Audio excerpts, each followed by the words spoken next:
আমাদের one shot 2.0 শেষ chapter হচ্ছে বায়োটেকনোলজি।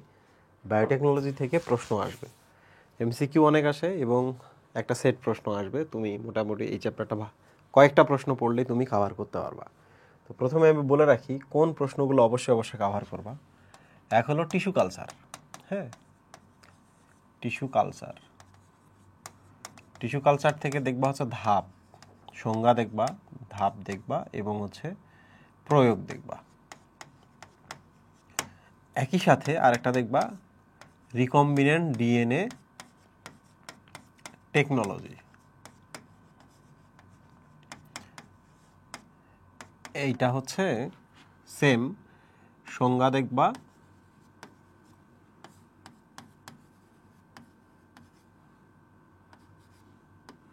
ধাপ দেখবা এবং প্রয়োগ দেখবা। তো দুটো যখন দেখা শেষ হবে এই দুইটার মধ্যে আবার পার্থক্য দেখবা, ঠিক আছে? তাইলে কিন্তু তোমার পড়া শেষ। রিকম্বিনেন্ট ডিএনএ টেকনোলজির তুমি যখন ধাপ দেখবা তো একটু কমন ধাপটা তো দেখবাই, পাশাপাশি তুমি দুইটা দেখবা। একটা হলো ইন্টারফেরন, এটা খুব সহজ। হ্যাঁ, ইন্টারফেরন।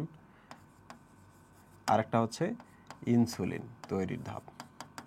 তবে এই দুইটা পড়লেই তোমার এই চ্যাপ্টার থেকে যে প্রশ্নগুলো আসবে তার 90% এখানে কভার হয়ে যাবে, বুঝেছো? 90% কভার হয়ে যাবে এই দুইটা প্রশ্ন। সো শুরু করি আমরা। প্রথমে চলে আসি জীব প্রযুক্তির পরিধিতে দেখো বায়োটেকনোলজি তিন ধরনের। একটা হলো blue biotechnology, green biotechnology, red and white biotechnology.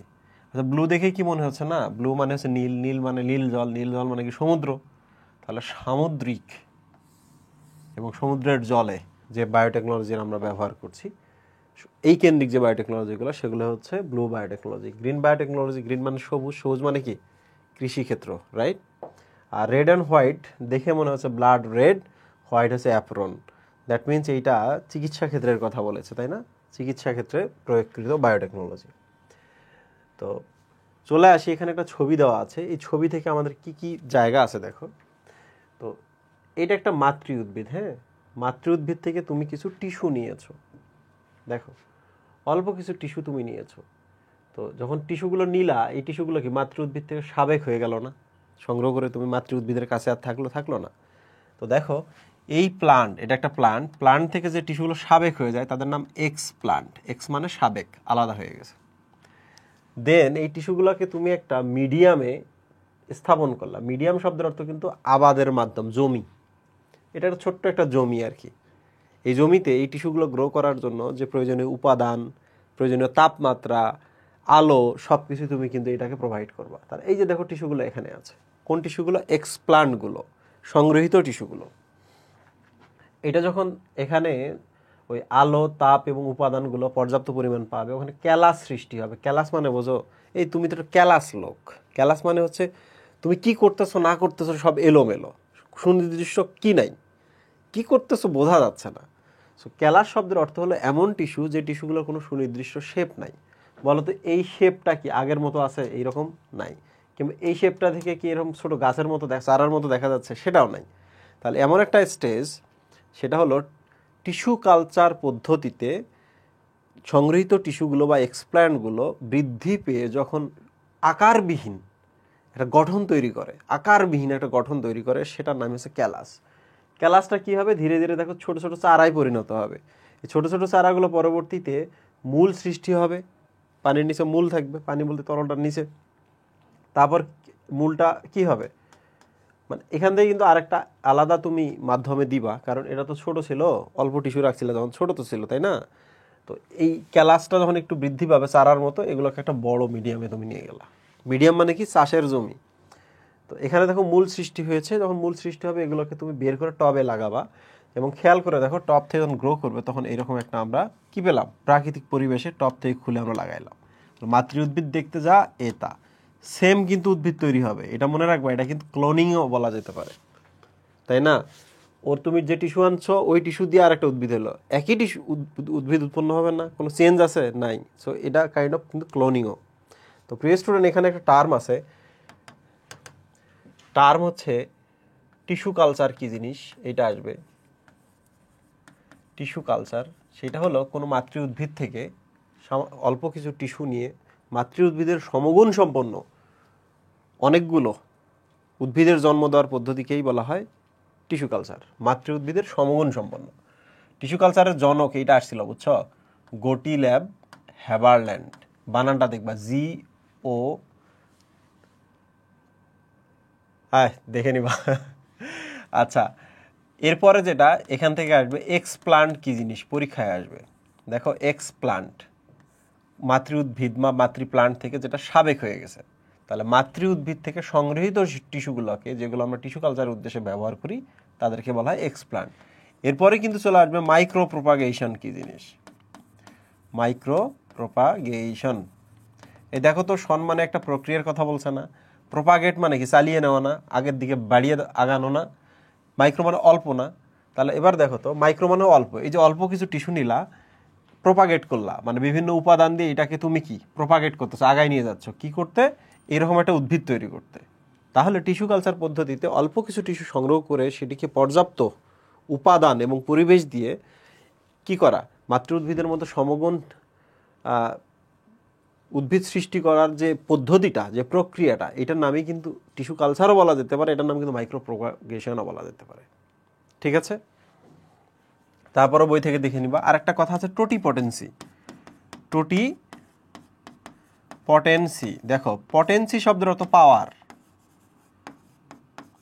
টোটি মানে হচ্ছে টোটাল বা সব, তাহলে সব পাওয়ার আছে যার মধ্যে। এই যে দেখো এই টিস্যুটা নিলা না, এই টিস্যু থেকে কি উদ্ভিদের মূলটা পাইছি কিনা, কাণ্ডটা পাইছি কিনা এবং পাতাগুলো পাইছি কিনা, তাহলে এই টিস্যুর মধ্যেই সব পাওয়ার আছে। তাহলে উদ্ভিদের যে কোষটি আমরা টিস্যু কালচারে ব্যবহার করলাম তার মধ্যে উদ্ভিদের সব অঙ্গ তৈরির ক্ষমতা আছে। এই অন্তর্নিহিত ক্ষমতার নামই হচ্ছে কি, টোটিপটেন্সি, কিংবা এভাবে বলা যেতে পারে, সেটা হলো টোটিপটেন্সি হচ্ছে যে কোনো কোষের সব ধরনের কোষ তৈরি করার মানে ক্ষমতাকে, অন্তর্নিহিত ক্ষমতাকে বলা হয় টোটিপটেন্সি। ঠিক আছে, মানুষের কিন্তু জন্মের সময় আমরা যখন মায়ের পেটে থাকি তখন কুসুমথলি বলে একটা জায়গা থাকে, ওখানে কিছু সেল থাকে, স্টেম সেল, ওগুলো আলটিমেটলি আমাদের শরীরে সবগুলো তৈরি করছে। ওই সেলগুলোর নাম হচ্ছে টোটিপটেন্ট সেল। ঠিক আছে, টোটিপটেন্সি মানে হচ্ছে সব ধরনের প্রয়োজন অনুযায়ী সব ধরনের কোষে পরিণত হওয়ার ক্ষমতা আছে যে কোষের। আচ্ছা, তো আমি এখন দেখাই, ধাপগুলো তো পড়তে হবে। হ্যাঁ, আমি তো ছবিটা দেখাইলাম, দেখো এই যে এখানে ধাপগুলো দেওয়া আছে। টিস্যু কালচারে প্রয়োজনীয় যন্ত্রপাতি, উপকরণ, রাসায়নিক দ্রব্য, এগুলো একটু দেখে নিও। প্রয়োজনীয় পরিবেশ, এই যে দেখো ধাপগুলা। প্রথমে যেটা করতে হবে যে তুমি কোন উদ্ভিদটা ক্লোন করবা, কোন উদ্ভিদটা থেকে নতুন উদ্ভিদ তৈরি করবা। তাহলে তোমাকে মাতৃ উদ্ভিদ বা এক্সপ্লান্ট নির্বাচন করতে হবে না, মাতৃ উদ্ভিদ এবং মাতৃ উদ্ভিদ থেকে এক্সপ্লান্টটা নিতে হবে না। তাহলে মাতৃ উদ্ভিদ এবং এক্সপ্লান্ট নির্বাচন, এই জায়গাটা রিডিং পড়বা, সমস্যা নেই। এরপরে যেটা করতে হবে, কালচার মিডিয়াম বা আবাদ মাধ্যম একটা তৈরি করতে হবে। এইটার মধ্যে সমস্ত উপাদান দিয়ে একটা চাষের জমি ক্রিয়েট করতে হবে। দেখো এখানে কিছু কথাবার্তা বলা আছে। ওখানে যে তুমি টিস্যুগুলো রাখবা তাদের জন্য তো বৃদ্ধির জন্য বিভিন্ন মুখ্য এবং গৌণ উপাদান লাগবে না, এদের লেখা আছে দেখো, তাদের প্রয়োজনীয় মুখ্য এবং গৌণ উপাদান এই কালচার মাধ্যমটা বা কালচার মিডিয়ামের মধ্যে রাখতে হবে। এখানে কিছু ভিটামিন রাখতে হবে। কেন ভিটামিন রাখতে হবে? কারণ ভিটামিন হচ্ছে রোগ প্রতিরোধ ক্ষমতা বাড়ায়। উদ্ভিদে যখন ছিল এই টিস্যুগুলো বেঁচে থাকতো, এই টিস্যুগুলো তুমি যখন এখানে নিয়ে এসছো তাদের কিন্তু বেঁচে থাকা খুব মুশকিল হয়ে যায়, তাই না? তাদের প্রতিরোধ ক্ষমতা বাড়াইতে হবে, এই জন্য এই যে পানিটা বা এই তরলটা দেখতে পাচ্ছ এখানে ভিটামিন দিতে হবে। এবার বলো তো, সুক্রোজ বলে একটা কথা আছে, কেন আমরা এখানে সুক্রোজ দিব? কারণ উদ্ভিদটা সুক্রোজটাকে গ্রহণ করে গ্লুকোজে কনভার্ট করে সেটাকে কি করবে, সেটা থেকে পুষ্টি গ্রহণ করবে, সেই জন্য সুক্রোজ এখানে দিতে হবে। ফাইটো হরমোন, ফাইটো মানে হচ্ছে উদ্ভিদ, হরমোন মানে হচ্ছে হরমোন। তাহলে আমাদের এখানে কিছু ফাইটো হরমোনও দিতে হবে। এতে যেটা হবে যে উদ্ভিদ কোষগুলো ওইটা নিয়ে বৃদ্ধি পাইতে পারবে। তাহলে দেখো তো সুক্রোজ কেন দিয়েছি, কালচার মিডিয়াম বা আবাদ মাধ্যমে কেন আমরা সুক্রোজ দিয়েছি, ফুডের উদ্দেশ্যে, নিউট্রিশনের উদ্দেশ্যে। ফাইটো হরমোন কেন দিয়েছি, উদ্ভিদ কোষগুলো বৃদ্ধির জন্য। ভিটামিন কেন দিয়েছি, রোগ প্রতিরোধ ক্ষমতা বাড়ানোর জন্য। মাইক্রো এবং ম্যাক্রো মিনারেলস কেন দিয়েছি, কারণ মাইক্রো এবং ম্যাক্রো মিনারেলস হলে একটা উদ্ভিদের কোনো বিক্রিয়া হবে না। ঠিক আছে, তাহলে প্রথমে আমরা কি করলাম, যে আমরা মাতৃ উদ্ভিদ বা এক্সপ্লান্ট নির্বাচন করেছি, এরপর আবাদ মাধ্যম তৈরি করেছি, এবার এই এক্সপ্লান্টটাকে আবাদ মাধ্যমে ট্রান্সফার। এই যে দেখো, ও আচ্ছা, তার আগে আরেকটা কাজ করছে, জীবাণুমুক্তকরণ এবং নির্বীজকরণ। এই আবাদ মাধ্যমটাকে এবার জীবাণুমুক্ত করতে হবে, তারপর ট্রান্সফার। দেখো এটা খুব মজার জিনিস। হ্যাঁ, জাস্ট দেখো, এই যে এইটা কিন্তু পরীক্ষায় আসতে পারে যে বেজাল মিডিয়াম কাকে বলে। মেডিকেলে কিন্তু যখন আমরা যাই তখন আমাদের এই প্রশ্নটা করে, তোমরা কি জানো মিডিয়াম মানে তো এখানে চাষের জমিটা বোঝাচ্ছে, মাধ্যমটা বোঝাচ্ছে, যে এটার মধ্যে আমরা রাখবো, এটার নাম মিডিয়াম। তো বেজাল মিডিয়াম শব্দের অর্থ হলো বেসিক যে জিনিসগুলা পারফেক্ট পরিমাণে আছে, অপটিমাম পরিমাণে আছে, বুঝছো? যেমন ওখানকার পিএইচ যেটা লাগবে ওটা তো মিডিয়াম, মিডিয়ামে তো পিএইচ কম বেশি হতেই পারে, পারে না? কিন্তু তুমি যখন ওই পিএইচটা নিয়ন্ত্রণ করে একটা সুনির্দিষ্ট পিএইচে আনবা, তাপমাত্রাটা যখন তুমি ঠিকঠাক করে সুনির্দিষ্ট তাপমাত্রা নিয়ে আসবা, যতটুকুই সুক্রোজ লাগবে, যতটুকুই ফাইটো হরমোন লাগবে, এবার গুনে গুনে দিবা, তখন আমরা ওই মিডিয়ামটাকে শুধু অনলি মিডিয়াম বা চাষের জমি বলবো না, ওটাকে আমরা বলবো বেজাল মিডিয়াম। বেজাল শব্দের অর্থ হলো এখানে, বেজাল শব্দটার অর্থ হচ্ছে যে সঠিক পরিমাণে, অপটিমাম, বা অপটিমামের বাংলা কি? অত্যানুকূল পরিমাণ, তাই না? ওইটাই দেখো, ওটার নাম হচ্ছে মিডিয়াম। তাহলে দেখো, মৌলিক উপাদান সমৃদ্ধ আবাদ মাধ্যমকে বলা হয় বেজাল মিডিয়াম। মৌলিক উপাদানগুলো পারফেক্ট পরিমাণে ধারণ করার নামই হচ্ছে বেজাল মিডিয়াম। ওকে, মাঝে মাঝে আমি শব্দে আটকে যাই, এটা এমনিতেই আর কি, হঠাৎ করে যখন পড়াচ্ছি না, এটা অনেকদিন ধরে পড়াচ্ছি না এই চ্যাপ্টারটা, এখনো আসে নাই আমার একাডেমিক ব্যাচগুলোতে। তো আশা করছি তাতে তোমাদের কোনো সমস্যা হবে না, মনের মতো করে লিখবা, মাধুরী মিশিয়ে, কথা সত্য হইলেই হইল। জীবাণুমুক্তকরণ, এখন তো তোমাকে ওই আবাদ মাধ্যম বা যে ফরসেপ থেকে শুরু করে সিমটা থেকে শুরু করে যা যা ব্যবহার করছো সবগুলোকে কি জীবাণুমুক্ত যদি না করো, কয়েকটা টিস্যু তো ছিঁড়ে নিয়ে এসেছিলা যেখান থেকে তুমি চারা বানাবা, ওগুলো কি নষ্ট হয়ে যাবে না? তুমি কি যা চাইছিলে তা পাবা না। তো দেখো, এটার জন্য আমাদের যেটা নিতে হবে, আমাদের হচ্ছে অটোক্ল্যাভ মেশিনের হেল্প নিতে হবে। অটোক্ল্যাভ এমন একটা মেশিন, যেমন আমাদের হসপিটালে যখন অপারেশন করা হয়, অপারেশনের পরে ওই জিনিসপত্রগুলোকে পরের অপারেশনের জন্য প্রিপেয়ার করতে হবে না, করতে হবে কিনা, কিন্তু জীবাণুমুক্ত তো করতে হবে, কারণ ওর হয়তো বা হেপাটাইটিস ছিল, পরের রোগী যদি হেপাটাইটিস চলে যায়, ওর হয়তো এইডস ছিল, পরের রোগী যদি এইডস হয়ে যায়, এই জন্য খুবই মানে চমৎকার একটা পদ্ধতি আছে, that is call autoclave machine. Autoclave machine হচ্ছে এমন একটা মেশিন যার মধ্যে তুমি জিনিসপত্রগুলো দিবা, টেম্পারেচারটা যাবে 121 ডিগ্রি সেন্টিগ্রেডে, 15 PSI চাপ তৈরি হবে, ইন্টারনাল চাপ হবে 15 পাউন্ড বা PSI আর কি, প্রেশার পার স্কোয়ার ইঞ্চ, আর 20 মিনিট ধরে এই ঘটনাটা রাখতে হবে। তাতে যেটা হবে, পুরা সব ধরনের জীবাণু থেকে মুক্ত হয়ে যাবে জিনিসটা। তাহলে আবার বলো, প্রথমে আমরা কি করেছি? এক্সপ্লান্ট বা মাতৃ উদ্ভিদ বা এক্সপ্লান্ট নির্বাচন করেছি, তারপর আবাদ মাধ্যম আমরা তৈরি করেছি, আবাদ মাধ্যম তৈরি করার জন্য বিভিন্ন উপাদান দিয়েছি, এবং উপাদান দেওয়ার পর সেগুলোকে আমরা একটা বেজাল পরিমাণে নিয়ে এসেছি, তাই না? পারফেক্ট পরিমাণে নিয়ে এসেছি। তারপর আমরা কি করলাম, ওই জিনিসটাকে এবার জীবাণুমুক্ত, বা যে জিনিসগুলো ইউজ করছি এগুলোকে জীবাণুমুক্ত করলাম অটোক্লাভিং এর মাধ্যমে। অটোক্লাভিং মানে কি, 121 degree centigrade temperature, 15 PSI pressure and 20 minute ধরে এটা কন্টিনিউ করতে হবে, তাহলে জীবাণুমুক্ত হয়ে যাবে। মিডিয়ামে এক্সপ্ল্যান্ট বা টিস্যু স্থাপন, তাহলে মিডিয়ামের জিনিসগুলো জীবাণুমুক্ত, এবার উদ্ভিদ থেকে এক্সপ্ল্যান্টটা এখন কোথায় রাখবো? মিডিয়ামের মধ্যে রাখবো। দেখো, মিডিয়ামের মধ্যে আমরা রাখলাম, তুমি যদি সামহাও যে এই পরেরগুলো না লিখতে পারো কোনো সমস্যা নেই, ঠিক আছে? তো এই সময় দেখো, তুমি যে হাত বা সিমটা ব্যবহার করলা, নিয়ে এসে ব্যবহার করলা, অ্যালকোহল দিয়ে কিন্তু নিজের হাতটাও ক্লিন করতে হবে, জীবাণুমুক্ত করতে হবে। এবার তুমি যদি যথেষ্ট পরিমাণ টেম্পারেচার, আলো ইত্যাদি দাও, মিডিয়ামের মধ্যে তো food, phyto hormones, sucrose and vitamins আছে, এখন আলোটা ঠিকঠাক করতে হবে, টেম্পারেচারটা ঠিকঠাক করতে হবে, তাহলে হবে কি, একটা সময় ক্যালাস সৃষ্টি হবে। দিছো 2-3টা কোষ, কিন্তু এটা এই দেখো এইরকম হয়ে গেছে, ক্যালাস সৃষ্টি হয়ে যাবে, তাই না? এবং এখানে সংখ্যা বৃদ্ধি হইতে থাকবে এগুলার। এখন ক্যালাস যখন সৃষ্টি হয়ে যায়, তখনই কিন্তু আমাদের কি করতে হবে, অন্য আরেকটা জায়গায় ট্রান্সফার করতে হবে। দেখো, ক্যালাস থেকে অসংখ্য মুকুল সৃষ্টি হয়, তাহলে আমাদের ক্যালাসটা আরেকটা জায়গায় নিয়ে আসতে হবে। কারণ কি? কারণ বড় জায়গায় রাখবো, ক্যালাসের নিচে মূল সৃষ্টি যেন হইতে পারে, ওই জন্য এটা বলছে। দেখো, মূল উৎপাদক মাধ্যমে নিয়ে যাওয়া হয়, ক্যালাসটাকে মূল উৎপাদক মাধ্যমে নিয়ে যাওয়া হয়, মানে যে মাধ্যমটা একটু আকারে বড় হবে, যেখানে মূল উৎপন্ন হবে, ঠিক আছে? তো ওইটাই তারপর বলছে মূল উৎপন্ন হবে, ওখানে সারা হবে, ওগুলোকে আবার ওখানে বের করে এনে টবে রাখতে হবে, টব থেকে পরবর্তীতে মাটিতে বা প্রাকৃতিক পরিবেশে লাগানো যাবে। এই ছিল আমাদের ধাপগুলো। আমি আরেকবার বলি, যা শোনো। প্রথমে মূল মাতৃ উদ্ভিদ এবং এক্সপ্লান্ট নির্বাচন করতে হবে, তারপর কালচার মিডিয়া প্রিপারেশন করতে হবে, এবং সিমুলটেনিয়াসলি কী করতে হবে, এগুলোকে নির্বীজ করতে হবে, জীবাণুমুক্ত করতে হবে। এরপর ওই এক্সপ্লান্টটা স্থাপন করতে হবে। পর্যাপ্ত পরিমাণে যদি আমরা আলো এবং তাপমাত্রা দিই তাহলে ক্যালাস সৃষ্টি হবে। ক্যালাসের মধ্যে যেহেতু কি হচ্ছে, অঙ্কুরিত হচ্ছে সব কিছু, তো ক্যালাস থেকে এবার মূল তৈরি হবে এমন আরেকটা কালচার মিডিয়ামের মধ্যে ক্যালাসটাকে আমরা ট্রান্সফার করব। ছোটো ছোটো করে ট্রান্সফার করলে ওগুলোতে চারা উৎপন্ন হবে। চারাটা এবার টবে স্থানান্তর করবো, টবটা এবার প্রাকৃতিক পরিবেশে আমরা রোপণ করব টব থেকে নিয়ে। তো আশা করছি বুঝতে পেরেছো। এখন আমরা চলে আসি, এই প্রসেসটা যখন হয়ে গেছে,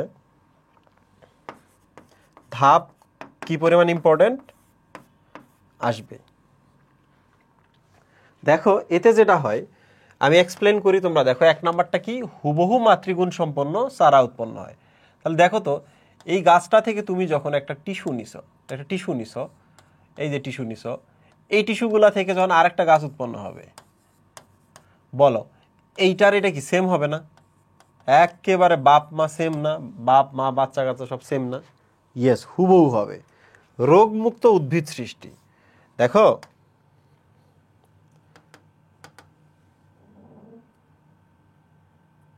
টিস্যু কালচার পদ্ধতিতে আমি যখন এখান থেকে টিস্যু নিলাম, নিয়ে আমি কালচার মিডিয়ামে নিয়ে গেলাম, নেওয়ার পর নতুন বানাইলাম, তাহলে ডেফিনেটলি এর মধ্যে কোনো রোগ থাকবে না, কারণ এটা তো একটা গবেষণাগারের মধ্যেই করা হচ্ছে না?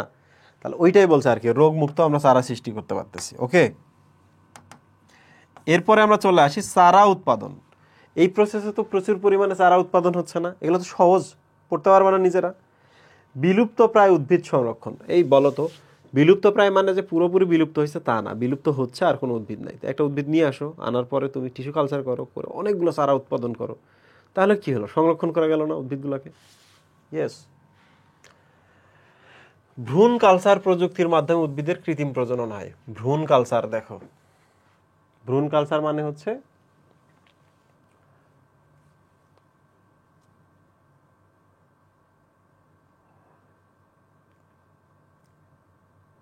আচ্ছা, এইটাতে যেটা হয় আর কি হচ্ছে, আরেকটা উদ্ভিদের সাথে তাকে লাগে না, মানে হচ্ছে দুইটা সংকরায়ন করে বাচ্চা কাচ্চা পয়দা করতে হয় এমন লাগে না। তো এটা দেখবা সংকর উদ্ভিদ উৎপাদনের ক্ষেত্রে প্রোটোপ্লাস্ট ফিউশন, এটাই খুব ইম্পর্টেন্ট। হ্যাঁ, প্রোটোপ্লাস্ট ফিউশন আমি সহজ করে বলি। দেখো এটা ধরা যাক একটা ডিম্বাণু, আর ধরা যাক এই যে এটা একটা শুক্রাণু। হ্যাঁ, তোমরা কি জানো যে শুক্রাণুর শুধু নিউক্লিয়াসটা, ডিম্বাণুতে নিউক্লিয়াস আছে, এটার সাথে যুক্ত হয়। তার মানে এখান থেকে আমি পরবর্তীতে জাইগোটটা পাবো। কি পাইলাম বলো তো এইটাতে? এই যে এটা জাইগোটে কি পাইলাম, ভালো করে চিন্তা করো। এখানে আমি পাইলাম ডিম্বাণুর নিউক্লিয়াস প্লাস সাইটোপ্লাজম, এই অংশ দুটো পেলাম আমি ডিম্বাণু থেকে। কিন্তু শুক্রাণুর কি পেলাম আমি এই জাইগোটের মধ্যে? শুক্রাণুর অনলি নিউক্লিয়াস পাইলাম প্লাস সাইটোপ্লাজম 0 আসলো। কিন্তু হতে পারে না যে শুক্রাণু সাইটোপ্লাজমে পৈতৃক দিক থেকে পাওয়া কিছু বৈশিষ্ট্য বা কিছু জিনিসপত্র থাকতে পারতো। মনে রাখবা, শুক্রাণু কিন্তু কখনো ভেতরে প্রবেশ করে না, শুধু শুক্রাণু যেটা ভাঙিয়ে দেয় এই ডিম্বাণুর প্রাচীরটা, তখন নিউক্লিয়াসটা শুধু ভেতরে প্রবেশ করে। সো এক্ষেত্রে আমরা যে জাইগোটটা পাই, এখানে আমাদের অনেক কিছু মিসিং থাকতে পারে। বাট যদি আমরা এরকম করি, একটা জীব থেকে, এটা হচ্ছে এ জীব, এটা হচ্ছে বি জীব, এ জীব থেকে আমরা একটা সেল নিলাম, নিউক্লিয়াস নিলাম, বি জীব থেকে আমরা সেল নিলাম, নিউক্লিয়াস নিলাম। তাহলে এবার এভাবে ভাবো তো, এখন যেটা হবে প্রোটোপ্লাজমের মিলন হবে। হ্যাঁ, ধরা যাক এই জীবটা আমি এটা নিলাম, আর এইটা আমি কি করব, কোষ প্রাচীরগুলো কিন্তু বিগলিত করে দেবো। ওকে, কোষ প্রাচীরগুলো শুধু বিগলিত করে দেবো। তাহলে এর যে সাইটোপ্লাজমগুলো আছে বলো তো, এটাতে আসবে না? সাইটোপ্লাজম আসলো কিনা? তাহলে এর সাইটোপ্লাজমগুলো এখানে আছে, এর নিউক্লিয়াসটা এখানে আছে। আমরা যদি এর সাইটোপ্লাজমটাও কিন্তু ইজিলি কিন্তু এর মধ্যে নিয়ে আসতে পারবো। তাহলে দেখো এখানে একটা কথা আছে যে এই যে কথাটা বলছে, হ্যাঁ, শুক্রাণুর সাইটোপ্লাজম খুব কম থাকে এবং স্ত্রী গেমিটের বাইরে থেকে যায়। কিন্তু প্রোটোপ্লাস্টের মিলনে, প্রোটোপ্লাস্ট মানে হচ্ছে জীবিত জিনিসগুলোর নাম প্রোটোপ্লাস্ট। এটাকে আমরা আরেকটা নাম বলি, একটু পরে আমি এটা ব্যাখ্যা করব। দুটি প্রজাতির সম্পূর্ণ সাইটোপ্লাজমের মিলন ঘটে। এবার বলো তো, সম্পূর্ণ সাইটোপ্লাজম, এর সাইটোপ্লাজম এবং এর সাইটোপ্লাজমের যদি মিলন ঘটে, আমরা এটাকে কি বলবো? বলবো না আমরা সাইটোপ্লাজমিক হাইব্রিড, ঠিক কিনা? কিংবা এটাকে বলা হয় সোমাটিক হাইব্রিড, রাইট? সেল দুটো কিন্তু সোমাটিক সেল, মাথায় রাখো, নট শুক্রাণু ডিম্বাণু। নট জনন কোষ, দেহকোষ। দেহকোষে আমরা মিলন ঘটাইলাম, এই জন্য এটাকে বলা হয় সোমাটিক হাইব্রিড। আর যেহেতু সাইটোপ্লাজমের মিলন ঘটাইলাম, এই জন্য সাইটোপ্লাজমটাকে ছোট করে আমরা বলবো সাইব্রিড। ওকে, এই দেখো এখানে সাইব্রিড বলা আছে, পরীক্ষায় আসতে পারে সাইব্রিড কি, তোমরা বলবা দুইটি সোমাটিক কোষের সাইটোপ্লাজমের মিলনকে বলা হয় সাইব্রিড। টিস্যু কালচার পদ্ধতিতে এটা ব্যবহার করা হয়। তো এইভাবে যেটা হয়েছে, পটেটো এবং টমেটোর প্রোটোপ্লাস্টের ফিউশন ঘটানো হয়েছে, বুঝছো?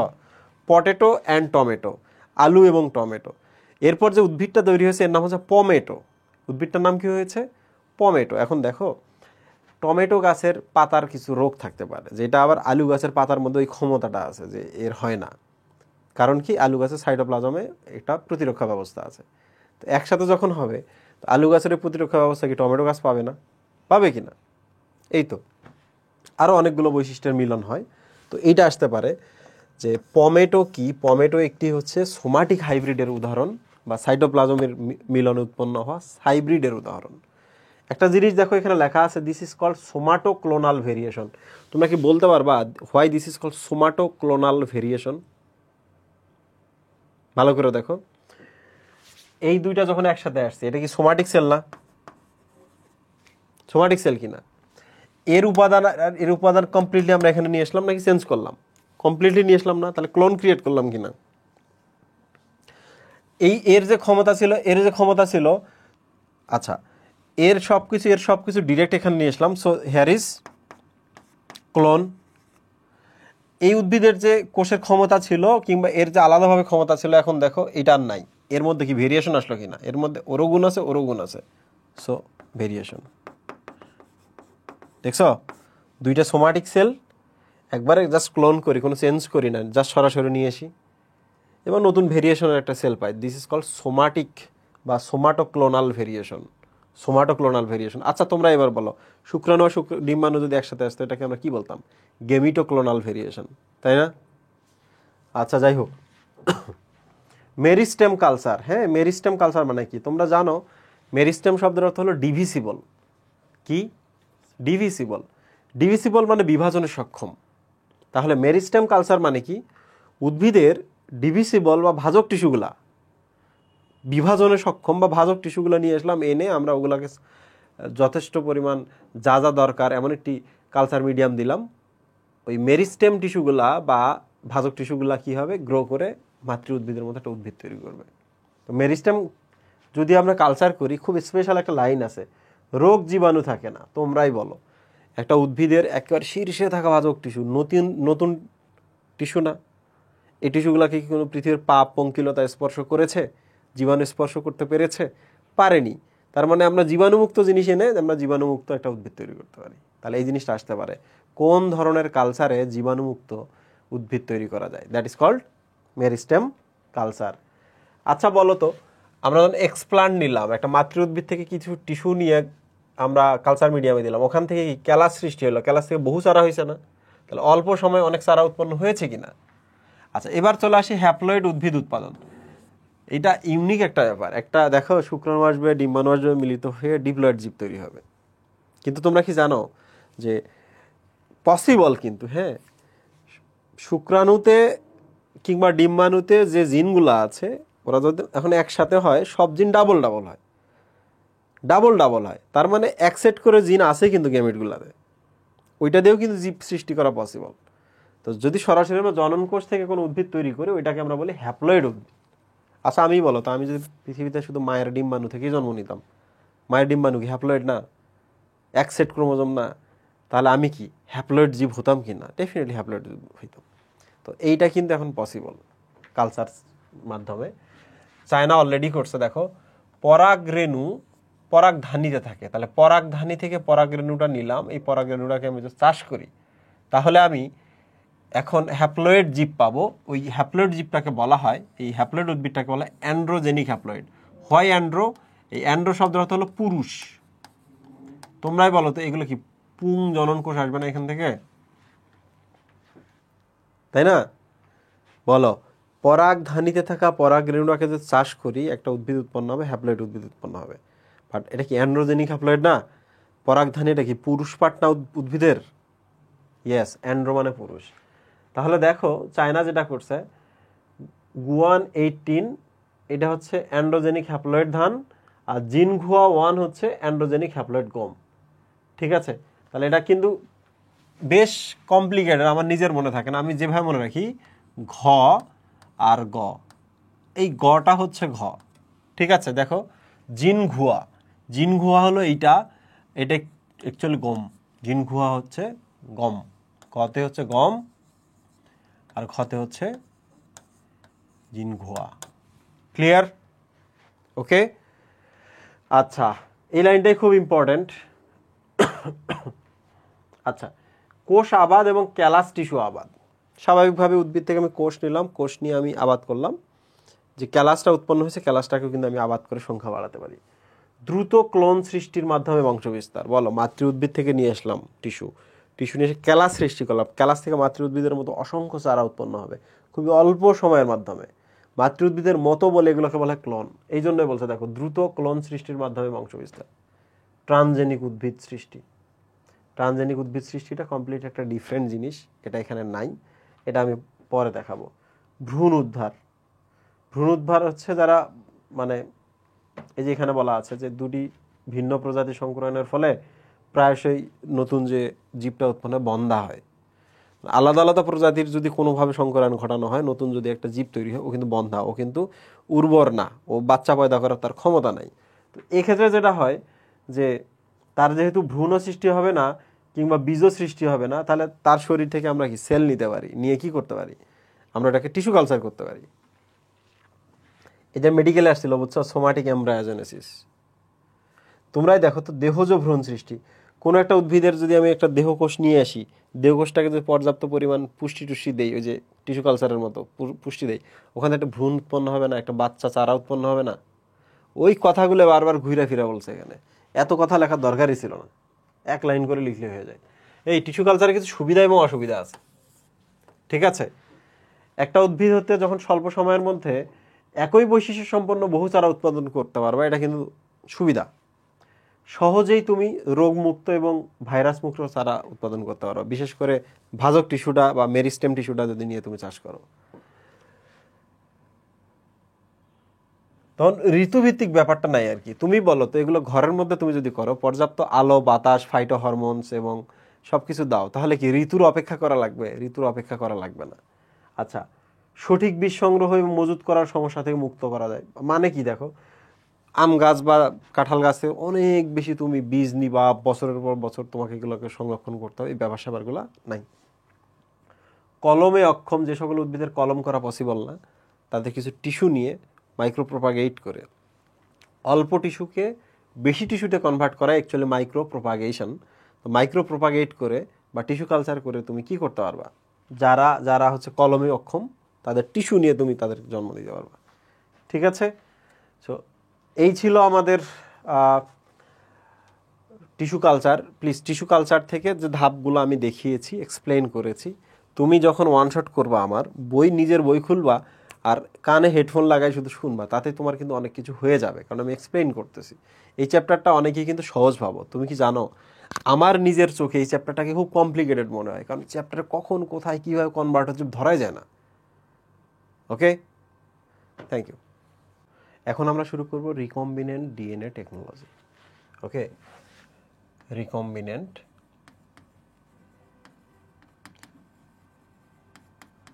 DNA technology. তো এখানে যে জিনিসগুলো আছে, শব্দগুলো আছে, এটা বোঝার চেষ্টা করতে হবে যে এখানে ডিএনএর ব্যাপার স্যাপার আছে এবং এটা টেকনোলজি, রাইট? রিকম্বিনেশন মানে পুনর্বিন্যাস। ধরা যাক এটা একটা প্লাজমিড, এটার নাম কি? প্লাজমিড। প্লাজমিড কি জিনিস আমি দেখাচ্ছি। তো প্লাজমিডের দেখো এটা একটা কম্বিনেশন, যে এখানে বিভিন্ন ধরনের তথ্য আছে এই অবস্থায় আছে। আর এইটা হচ্ছে ধরা যাক একটা মানুষের একটা হচ্ছে ডিএনএ। এই ডিএনএর মধ্যে স্পেশালি ছোট্ট একটা পোরশন আছে, এই জায়গা থেকে এই জায়গায় যে তথ্যটা আছে, এই তথ্যটা যদি আমরা কোনো কারণে ইনসুলিন তৈরির হতে পারে একটা তথ্য আছে। কি আছে? ধরা যাক ইনসুলিন তৈরির একটা তথ্য আছে। তো এইটা মানুষের শরীরে তো পর্যাপ্ত পরিমাণে ইনসুলিন তৈরি হয় না, নিজের জন্য যতটুকু ততটুকু হয়, কিন্তু ওইটা থেকে তো আমি লাখ লাখ মানুষকে তোমার শরীর থেকে ইনসুলিন তৈরি করে মানুষকে দিতে পারি না। তাহলে আমার যেটা করতে হয় যে ইনসুলিন তৈরির এই জিনটা একটা ব্যাকটেরিয়াকে যদি আমি দেই, সেই ব্যাকটেরিয়া নিজে কোটি কোটি কপি হয়, তখন প্রত্যেকটা ব্যাকটেরিয়া একটু একটু করে ইনসুলিন তৈরি করে, বুঝছো? তো যেটা করতে হবে যে কাঙ্ক্ষিত জিন, এটা কিন্তু কাঙ্ক্ষিত জিন, এই কাঙ্ক্ষিত জিনটা আমি এখান থেকে আলাদা করে নিলাম। কি করে নিলাম? আলাদা করে নিলাম। হ্যাঁ, এই যে দেখো আমি আলাদা করে নিলাম।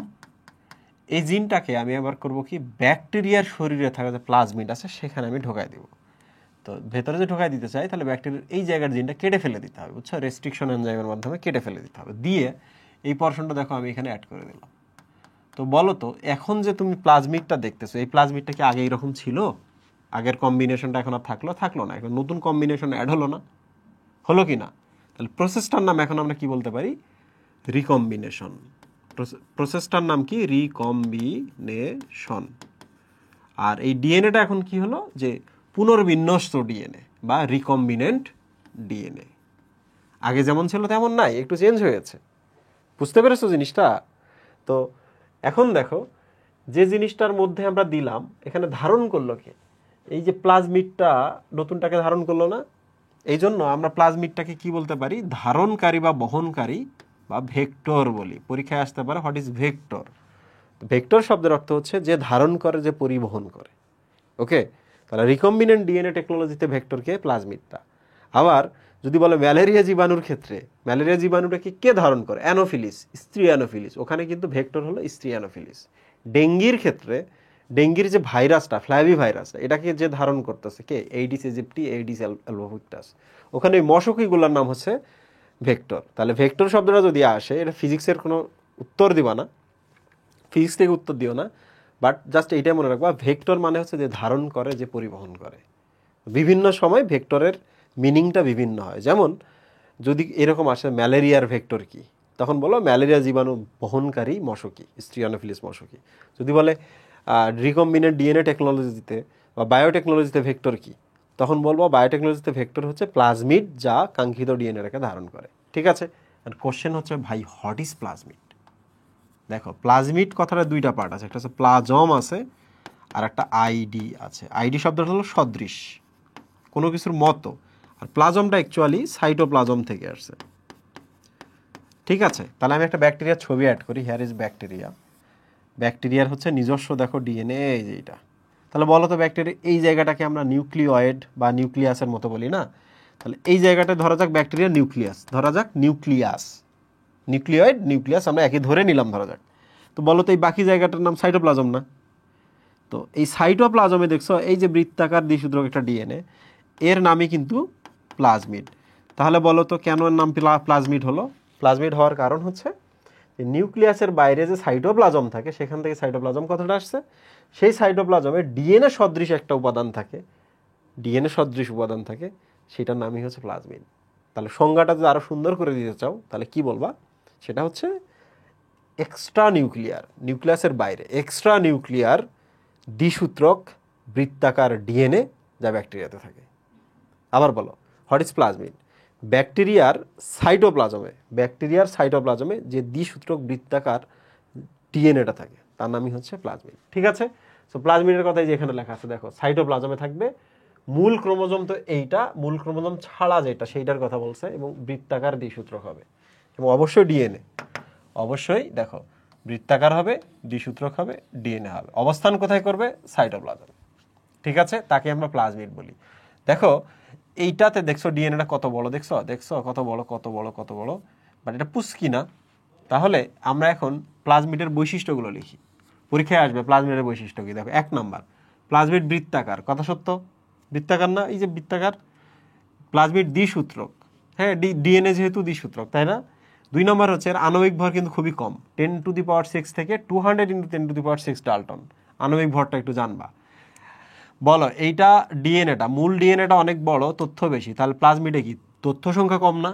তাহলে এই যে দেখো, অল্প সংখ্যক তথ্য বা অল্প সংখ্যক জিন লেখা আছে, দেখছো? এবার প্লাজমিডটাকে আমরা কাটতে পারি না, এই যে কাটতে পারি কি না? তাহলে প্লাজমিডকে দেখো রেস্ট্রিকশন এনজাইম দ্বারা কেটে ফেলা যায়। ঠিক আছে? আর একটা ইউনিক জিনিস হচ্ছে যে পাশাপাশি যখন দুইটা ব্যাকটেরিয়া থাকে এখানে একটা কনজুগেশন নালী হয়, একটা কানেকশন নালী হয়, তখন এই যে এইটা না এক জায়গাটা মানে এটা রেপ্লিকেশন হয়ে এই যে পাশে এসে এখানে এসে গোল হয়ে গেল, দেখলা? এই ডিএনএটা রেপ্লিকেট হবে, ডাবল হবে, হয়ে একটা সুতা এই পাশে ঢুকে এসে এখানে গোল হয়ে হইল। তার মানে প্লাজমিড কনজুগেশন নালীর মাধ্যমে এক ব্যাকটেরিয়া থেকে আরেক ব্যাকটেরিয়ায় যেতে পারে। এই যে দেখো অন্য ব্যাকটেরিয়ায় যেতে পারে, ঠিক আছে? মাঝে মাঝে মনে রাখবা এখান থেকে তারা যে কাজগুলো করে প্লাজমিডের কিন্তু ওই রকম আলাদা স্পেশাল কাজ থাকতে পারে। তোমরা কি জানো প্লাজমিড থাকা মানে ওই ব্যাকটেরিয়ার একটা স্পেশাল পাওয়ার হতে পারে যে এখান থেকে সে একটা কেমিক্যাল তৈরি করে যেটা অ্যান্টিবায়োটিককে রেজিস্ট্যান্ট করে, অ্যান্টিবায়োটিককে কাজ করতে দেয় না, এদের জীবন ধারণের জন্য উন্মুক্ত হতে পারে। ধরো যাক এটা একটা ব্যাকটেরিয়া, এটা একটা ব্যাকটেরিয়া একই জায়গার মধ্যে আছে, এই ব্যাকটেরিয়ার প্লাজমিড আছে, এর নাই, তো প্লাজমিডের কারণে সে একটা উপাদান তৈরি করতে পারে, করে আশপাশের যত প্রতিদ্বন্দ্বী ব্যাকটেরিয়া আছে সবাইরে মাইরা ফেলে নিজে বাইসা থাকে, নিজে সব খাবার খায়। বুঝতে পেরেছো? তাহলে প্লাজমিডের একটা এক্সট্রা পাওয়ার আছে। কি আছে দেখো, প্লাজমিডে বিশেষ ধরনের রাসায়নিক বস্তু ক্ষরণ করতে পারে, যেমন কোলিসিন, ভিব্রিওসিন। কোলিসিন যদি ক্ষরণ করে তাহলে ইকোলাইগুলোকে মাইরে ফেলবে, ভিব্রিওসিন যদি ক্ষরণ করে ভিব্রিও কলেরি অন্য যেগুলো আছে ওগুলোর মাইরে ফেলবে যাদের প্লাজমিড নাই। তো আশা করছি বুঝতে পেরেছো। এবং যেহেতু ডিএনএ, এই ডিএনএ বলো আর এই ডিএনএ বলো, দুনিয়ার সব ডিএনএর একটা স্বাধীনতা আছে যে সে নিজে নিজে রেপ্লিকেট করতে পারে, কারোর উপর নির্ভর করতে হয় না। তো আশা করছি প্লাজমিডের বৈশিষ্ট্য বুঝতে পেরেছো। বৃত্তাকার ডিএনএ, অল্প সংখ্যক জিন আছে, এটার ওজনও অল্প, 10⁶ থেকে 200 × 10⁶ ডাল্টন, রাইট? এরপর কি এটা কনজুগেশন নালী পথে যাইতে পারে, এ নিজে নিজে রেপ্লিকেট হইতে পারে, মানে ডাবল হইতে পারে, এবং এই প্লাজমিড থেকে স্পেশাল কিছু ক্ষরণ হইতে পারে যেমন ভিব্রিওসিন, কোলিসিন। ক্লিয়ার? কোশ্চেন ইজ ভাইয়া প্লাজমিডের ক্লাসিফিকেশনটা একটু বলেন তো।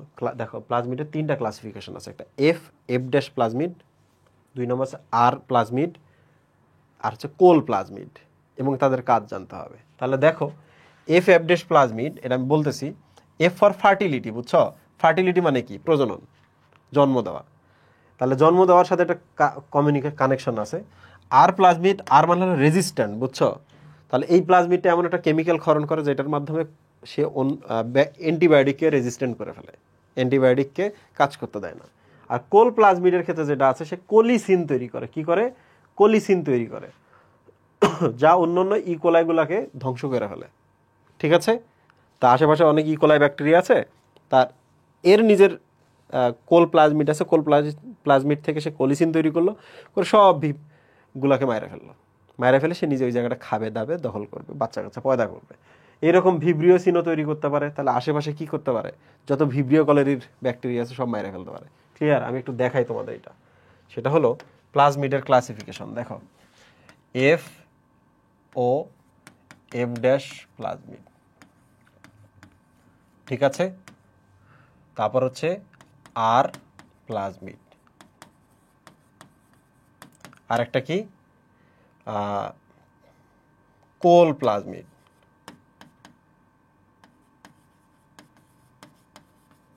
তাহলে বলো তো, এটা একটা ব্যাকটেরিয়া, তার তো মেইন ডিএনএটা আছে, এই যে ডিএনএটা আছে, এখান থেকে সেটা কেমিক্যাল তৈরি করে, নাম কি? কোলিসিন। কোলিসিন কি করে? যত কোলাই আছে সবাইকে মাইরা ফেলে, মানে এক ব্যাকটেরিয়া অন্য ব্যাকটেরিয়াকে মাইরা ফেলতেছে। আর প্লাজমিড, আর মানে কি? রেজিস্ট্যান্ট। তার মানে বলতো রেজিস্ট্যান্ট যদি ক্রিয়েট করতে চায় কার বিরুদ্ধে করবে? অ্যান্টিবায়োটিকের বিরুদ্ধে। অ্যান্টিবায়োটিক তো ব্যাকটেরিয়াকে মারার জন্য আমরা দিই। তাহলে আর প্লাজমিডের কারণে ওই ব্যাকটেরিয়া, এই যে দেখো এটা একটা ব্যাকটেরিয়া, তার নিজের ডিএনএ, এটা একটা বৃত্তাকার ডিএনএ, এটার নাম হচ্ছে আর প্লাজমিড। সে একটা কি করে? কেমিক্যাল ক্ষরণ করলো, দেখলা? তাহলে তুমি যদি একটা অ্যান্টিবায়োটিক খাওয়াও, এটা একটা অ্যান্টিবায়োটিক তুমি যদি খাও, তাহলে অ্যান্টিবায়োটিক এই ব্যাকটেরিয়া ছুঁড়ে যাইতেই পারবে না, ঘুরে গেল, দেখলা? কারণ এই কেমিক্যালটা কি করলো? ওইটাকে রেজিস্ট্যান্ট করলো, ওটাকে ধাক্কা দিল, তোমাকে কাজ করতে দিব না আমি। এফ ড্যাশ প্লাজমিড, এফ মানে হচ্ছে ফার্টিলিটি। একটু ভালো করে দেখো, দুইটা লেখা আছে না? তার মানে এখানে দুইটা ব্যাকটেরিয়া ব্যাপার স্যাপার থাকবে, এই যে একটা ব্যাকটেরিয়া, এই যে একটা ব্যাকটেরিয়া। তো দুইটাকে প্রজনন যদি করতে হয় একসাথে অ্যাটাচ হইতে হবে না? তো মনে রাখবা এর যে প্লাজমিডটা আছে, এই প্লাজমিডটার নাম হচ্ছে এফ প্লাজমিড। ও যদি আরেকটা প্লাজমিড তৈরি করে এরে দেয়, তাহলে একটা কনজুগেশন নালী ক্রিয়েট করতে হবে। আর কনজুগেশন নালী ক্রিয়েট করতে গেলে এটার সাথে ওটাকে অ্যাটাচ হইতে হবে। কি হইতে হবে? অ্যাটাচ হওয়ার জন্য পিলি তৈরি করতে হবে। তাহলে এই যে দেখো পিলি তৈরি করে এটার সাথে এটা ছিদ্র মানে আটকাইলো, তার কাটার মতো আটকাইলো। তাহলে এইটার নামই হচ্ছে ফার্টিলিটি প্লাজমিড, যেটা পিলি তৈরির মাধ্যমে দুইটা ব্যাকটেরিয়াকে একত্রিত করলো, পিলি তৈরির মাধ্যমে দুইটা ব্যাকটেরিয়াকে একত্রিত করলো, ফলে পরবর্তীতে কনজুগেশন নালী যদি তৈরি হয়, তাহলে এই যে প্লাজমিডটা আছে, এই প্লাজমিডটা দেখো বের হয়ে আরেকটা রেপ্লিকেট করা আরেকটা প্লাজমিড হইলো। তাহলে বলো তো এই প্লাজমিডটার নাম কি? যেহেতু সে প্রথম অংশ নিল এফ, এই প্লাজমিডটার নাম কি? F dash plasmid. আর এফ বলো আর এফ ড্যাশ প্লাজমিড বলো, তাদের কাজ কি? এই যে এই জিনিসটা তৈরি করে, এটার নাম কি? পিলি। পিলির কাজ কি? কোনো একটা কোষের সাথে অ্যাটাচ হইতে হেল্প করে, তাহলে প্রজননে হেল্প করতেছে এখানে। তো আশা করছি বুঝতে পেরেছো 3 ধরনের প্লাজমিডের কথা এখানে বলা আছে। তো এবার আমরা চলে আসি রিকম্বিনেন্ট ডিএনএ টেকনোলজির প্রসেসগুলা। দেখো প্রসেসগুলো খুবই সহজ। তুমি আসলে কি তৈরি করতে চাও? হিউম্যানের শরীর থেকে ধরো যাক অগ্নাশয়ের কোষ, অগ্নাশয় বিটা কোষ আছে না, বিটা কোষের ভেতরে কি ইনসুলিন তৈরি হয়। তাহলে বিটা কোষ তুমি নিয়ে আসলা একটা, এই যে সেল নিয়ে আসলা, এই সেলটাকে এদের ভেতরে ডিএনএ আছে, এটা নিউক্লিয়াস, সেলটাকে লাইসিস করতে হয়। কি করতে হয়? লাইসিস করলে তুমি এই যে দেখো ডিএনএটা পাচ্ছ, কিন্তু স্টিল ডিএনএর ভেতরে আরএনএ থাকে এবং বিভিন্ন ধরনের এনজাইম থাকে। ওইটাকে আবার ক্লিন করে তুমি এই যে দেখো একটা কাঙ্ক্ষিত ডিএনএ পাইলা। তাহলে বলো তো আমরা যদি হিউম্যান থেকে একটা ডিএনএ আনতে চাই, প্রথমে তার সেলটা কালেক্ট করব, সেল কালেক্ট করার পর তাকে লাইসিস করব, ভেঙে ফেলবো, ভেঙে ফেলে ভেতরে যে নিউক্লিক অ্যাসিড বা ডিএনএটা পাইলাম, সেই ডিএনএটা পাইলাম। কিন্তু ডিএনএর সাথে তো আরএনএ সব সময় থাকে, কিছু না কিছু কিছু প্রোটিন থাকে, এনজাইম। তো ওগুলোকে আমরা আলাদা করলাম, ক্লিন করলাম, কিসের মাধ্যমে? সেন্ট্রিফিউগেশনের মাধ্যমে, সেন্ট্রিফিউগাল মেশিনে। দেন ওখান থেকে শুধুমাত্র আমরা ডিএনএ পাইলাম, কাঙ্ক্ষিত ডিএনএ পেয়েছি কিনা। এবার আমরা একটা ব্যাকটেরিয়া চুজ করব। এবার আমরা কি করব? একটা ব্যাকটেরিয়া চুজ করব যার নিজস্ব ডিএনএর পাশাপাশি একটা বৃত্তাকার প্লাজমিড আছে। তো ক্লিয়ার? তো এটাকে আমরা লাইসিস করব, লাইসিস করে এই যে দেখো প্লাজমিডটাকে আমরা বাইরে নিয়ে চলে আসছি। ঠিক আছে, এখন কোশ্চেন ইজ, এইটাকে কি আমরা এটার মধ্যে দিব না, রিকম্বিনেশন করব না, পুনর্বিন্যাস করব না? Yes, definitely. আর পুনর্বিন্যাসের জন্য যেটা করতে হবে সেটা হলো এখানে আর এখানে কাটার জন্য, এটা তো এখানে বসাবো মুহিম, কাটার জন্য আমাকে যেটা করতে হবে এখানে একটা রেস্ট্রিকশন এনজাইম ঢেলে দিতে হবে। রেস্ট্রিকশন এনজাইম, কিংবা এটাকে আরও একটা নামে বলা হয় রেস্ট্রিকশন অ্যান্ডোনিউক্লিয়াস। তো রেস্ট্রিকশন এনজাইম যেটা করতে পারে যে প্লাজমিডের একবার সুনির্দিষ্ট জায়গায় কেটে দিতে পারে, একেবারে সুনির্দিষ্ট, কোথা থেকে কোথায় কাটবে আমরা জানি এবং বলে দিতে পারি। বুঝতে পেরেছো? তাহলে রেস্ট্রিকশন এনজাইমকে আমরা বলতে পারি না কাঁচি, এটা একটা অণু, রাসায়নিক অণু, এই জন্য এটাকে আণবিক কাঁচি বলতে পারি না। ইংলিশে যদি বলে মোলেকুলার সিজর বলতে পারি কিনা, বা আরও যদি বলে বায়োলজিক্যাল নাইফ, কাটার জন্য ব্যবহার হচ্ছে সুনির্দিষ্ট জায়গায়, তাই না? So here is restriction enzyme, say restriction enzyme এই জায়গাটা কেটে দিবে। একটু ভালো করে দেখো, যখনই কেটে দিবে তখনই আমরা কি পাবো? তখনই আমরা পাবো হচ্ছে প্লাজমিডটার একটা এরকম একটা রূপ পাবো। ক্লিয়ার? প্লাজমিডের এইরকম রূপ পাওয়ার সাথে সাথে আমরা ডিএনএটাকে কিন্তু সাথে সাথে এখানে দিব না, সাথে সাথে কি করব না, আমরা দিব না। তো আমাদের যেটা করতে হবে, এই ডিএনএটার সামনে এবং পেছনে প্রাইমার না তো প্রোমোটার সিকোয়েন্স একটা অ্যাড করে দিতে হবে এই যে জায়গায়, আর পেছনে টার্মিনেটর সিকোয়েন্স অ্যাড করে দিতে হবে। বুঝছো? তো এরপরে আমরা এটাকে এর মধ্যে ট্রান্সফার করব। দেখো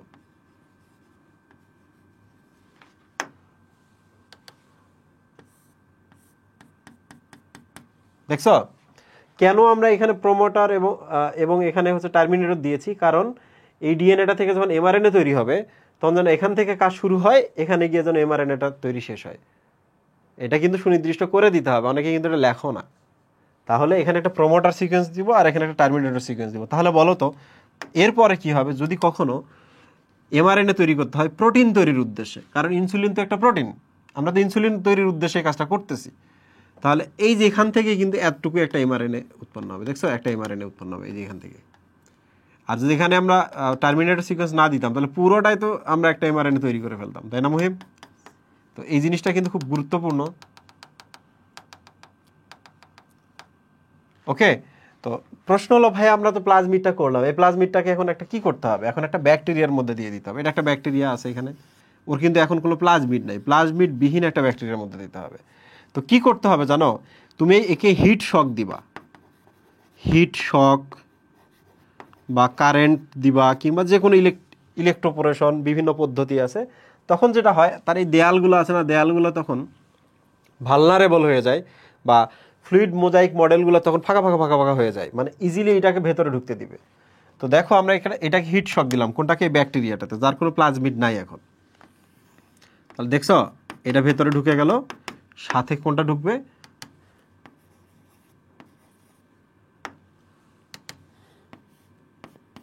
এইটা ঢুকে গেল। এখন তোমাকে কি করতে হবে ভাই, আমি তো একটা ব্যাকটেরিয়া বানাইতে পারলাম, এখন আমি আমার কাঙ্ক্ষিত একটা ব্যাকটেরিয়া বানাইতে পারলাম যেটার মধ্যে ব্যাকটেরিয়ার নিজস্ব প্লাজমিড আছে, একটা প্লাজমিড আছে, প্লাজমিডের মধ্যে আমি যে জিনটা চাই, যে জিনটা থেকে আমি প্রোটিন তৈরি করতে চাই সেটাও আমি দিতে পেরেছি। এবং এই ব্যাকটেরিয়াটাকে চাষ করতে হবে না, এই ব্যাকটেরিয়াকে তুমি যদি একটা আবাদ মাধ্যমে নিয়ে যাও, মিডিয়ামে, আবাদ মাধ্যম বা মিডিয়াম, কালচার মিডিয়াম আর কি, কালচার মিডিয়ামে যদি নিয়ে যাও, এই ব্যাকটেরিয়াটা করবে কি, কোটি কোটি কোটি কোটি ব্যাকটেরিয়া তৈরি করবে, 1 2 3 4 এইভাবে কোটি কোটি ব্যাকটেরিয়া তৈরি করবে।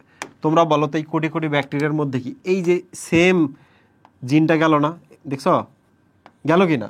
তাহলে প্রত্যেকটা ব্যাকটেরিয়া যদি একটু একটু করে ইনসুলিন তৈরি করে, অল্প একটু ইনসুলিন তৈরি করে, এও যদি অল্প একটু ইনসুলিন তৈরি করে, এও যদি অল্প একটু ইনসুলিন তৈরি করে, সবাই মিলে আলটিমেটলি কি অনেক ইনসুলিন তৈরি করবে না? মানুষের দেহের মধ্যে করলাম, এটা বাইরে করলাম, গবেষণাগারের মধ্যে করলাম, এবার ওই ইনসুলিনগুলোকে আমি নিব, নেওয়ার পর ইনসুলিনগুলোকে আমি ক্লিন করব, কারণ ব্যাকটেরিয়ার নিজস্ব প্রোটিন বজ্র পদার্থ ইনসুলিনগুলোর মধ্যে থাকতে পারে না।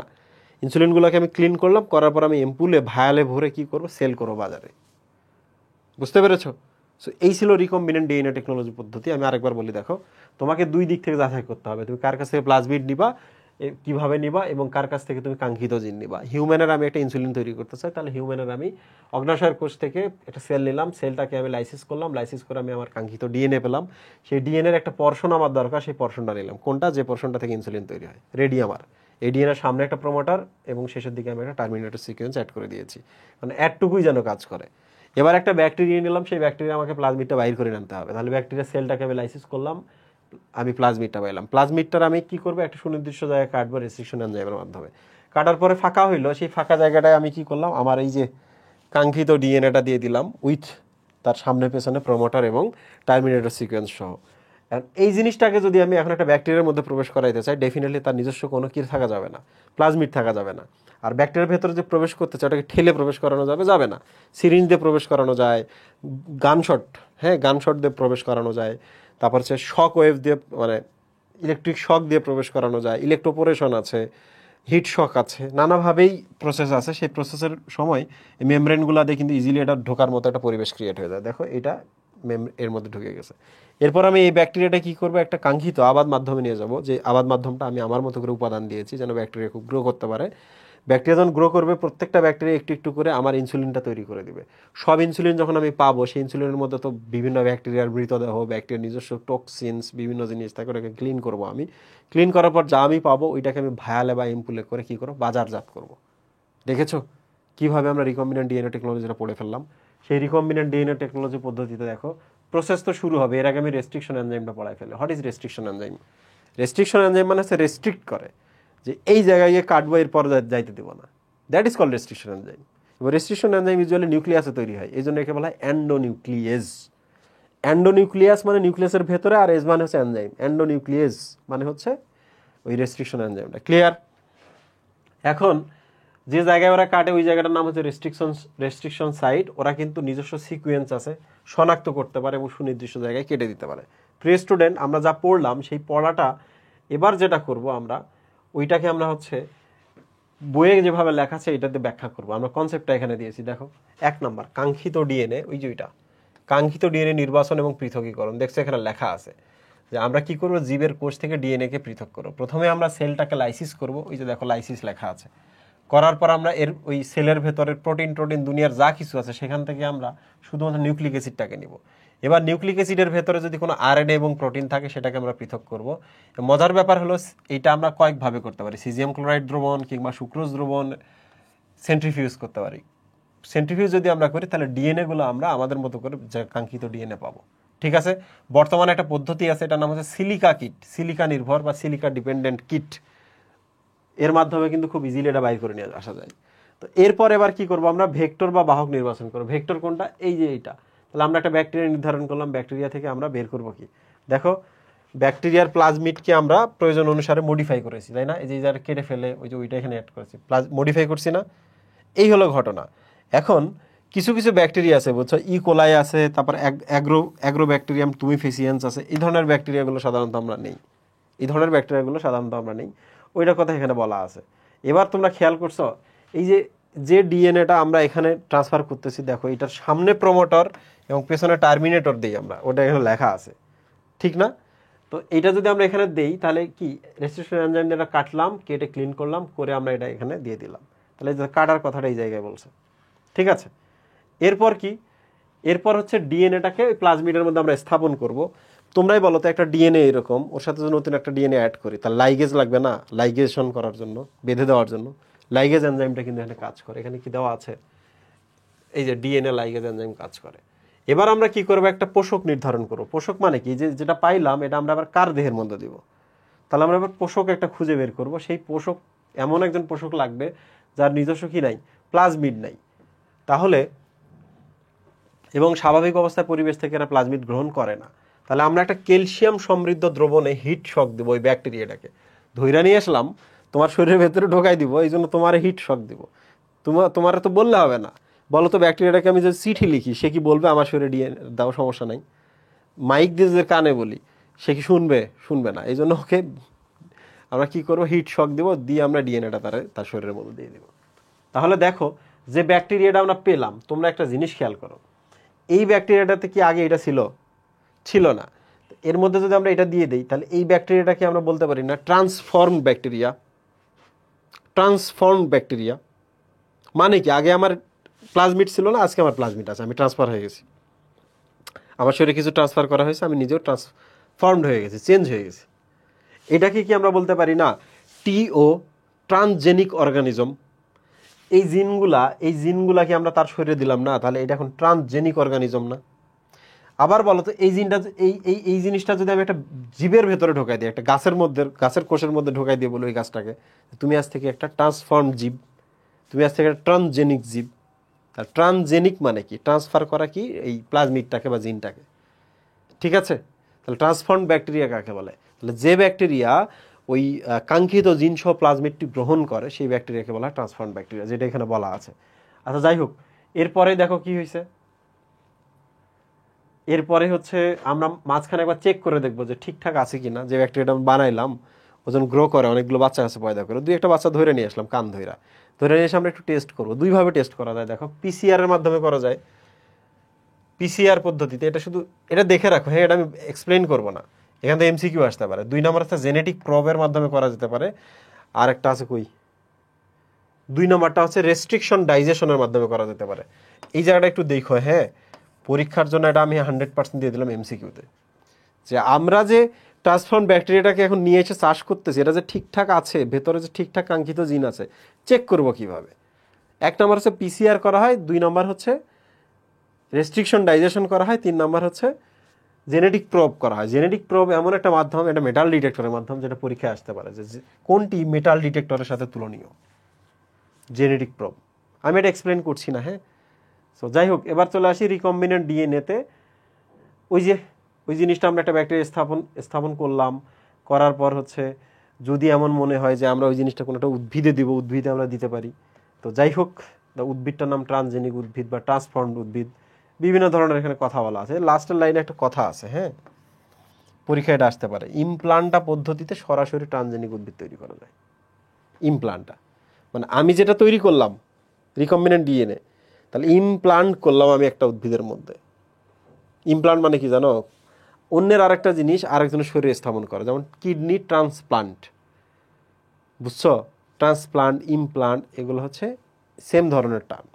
ইমপ্লান্ট মানে হচ্ছে আমার ভেতরে প্ল্যান্ট করে দেওয়া, ইমপ্লান্ট, ক্লিয়ার? তো ইমপ্লান্ট পদ্ধতিতে বর্তমানে ডিরেক্ট এই কাজটা করা যায় উদ্ভিদের ক্ষেত্রে। সো প্রিয় স্টুডেন্ট, সেম প্রসেসটা এই জায়গায় দিছে, পারবা না এগুলা? পারবা তো নাকি? প্লিজ দয়া করে এই চিত্রটা যে অঙ্কন করতে পারবা, তার জন্য মার্ক একটাও কাটবে না। কি বলতে পারলা না বলতে পারলা টাইম নাই, তোমার চিত্র দেখে মার্ক দেবে। তো ভালো স্টুডেন্টরা তো সবসময় চিত্র দেয়, বাংলাদেশের লাখ লাখ স্টুডেন্ট আছে যারা চিত্র অঙ্কন করতে পারে। এটা আমার এতে আসছিল, আমার একাডেমিকের সময়, আমার ফাইনাল পরীক্ষায়, এসএসসি পরীক্ষায় আসছিল, বুঝছো?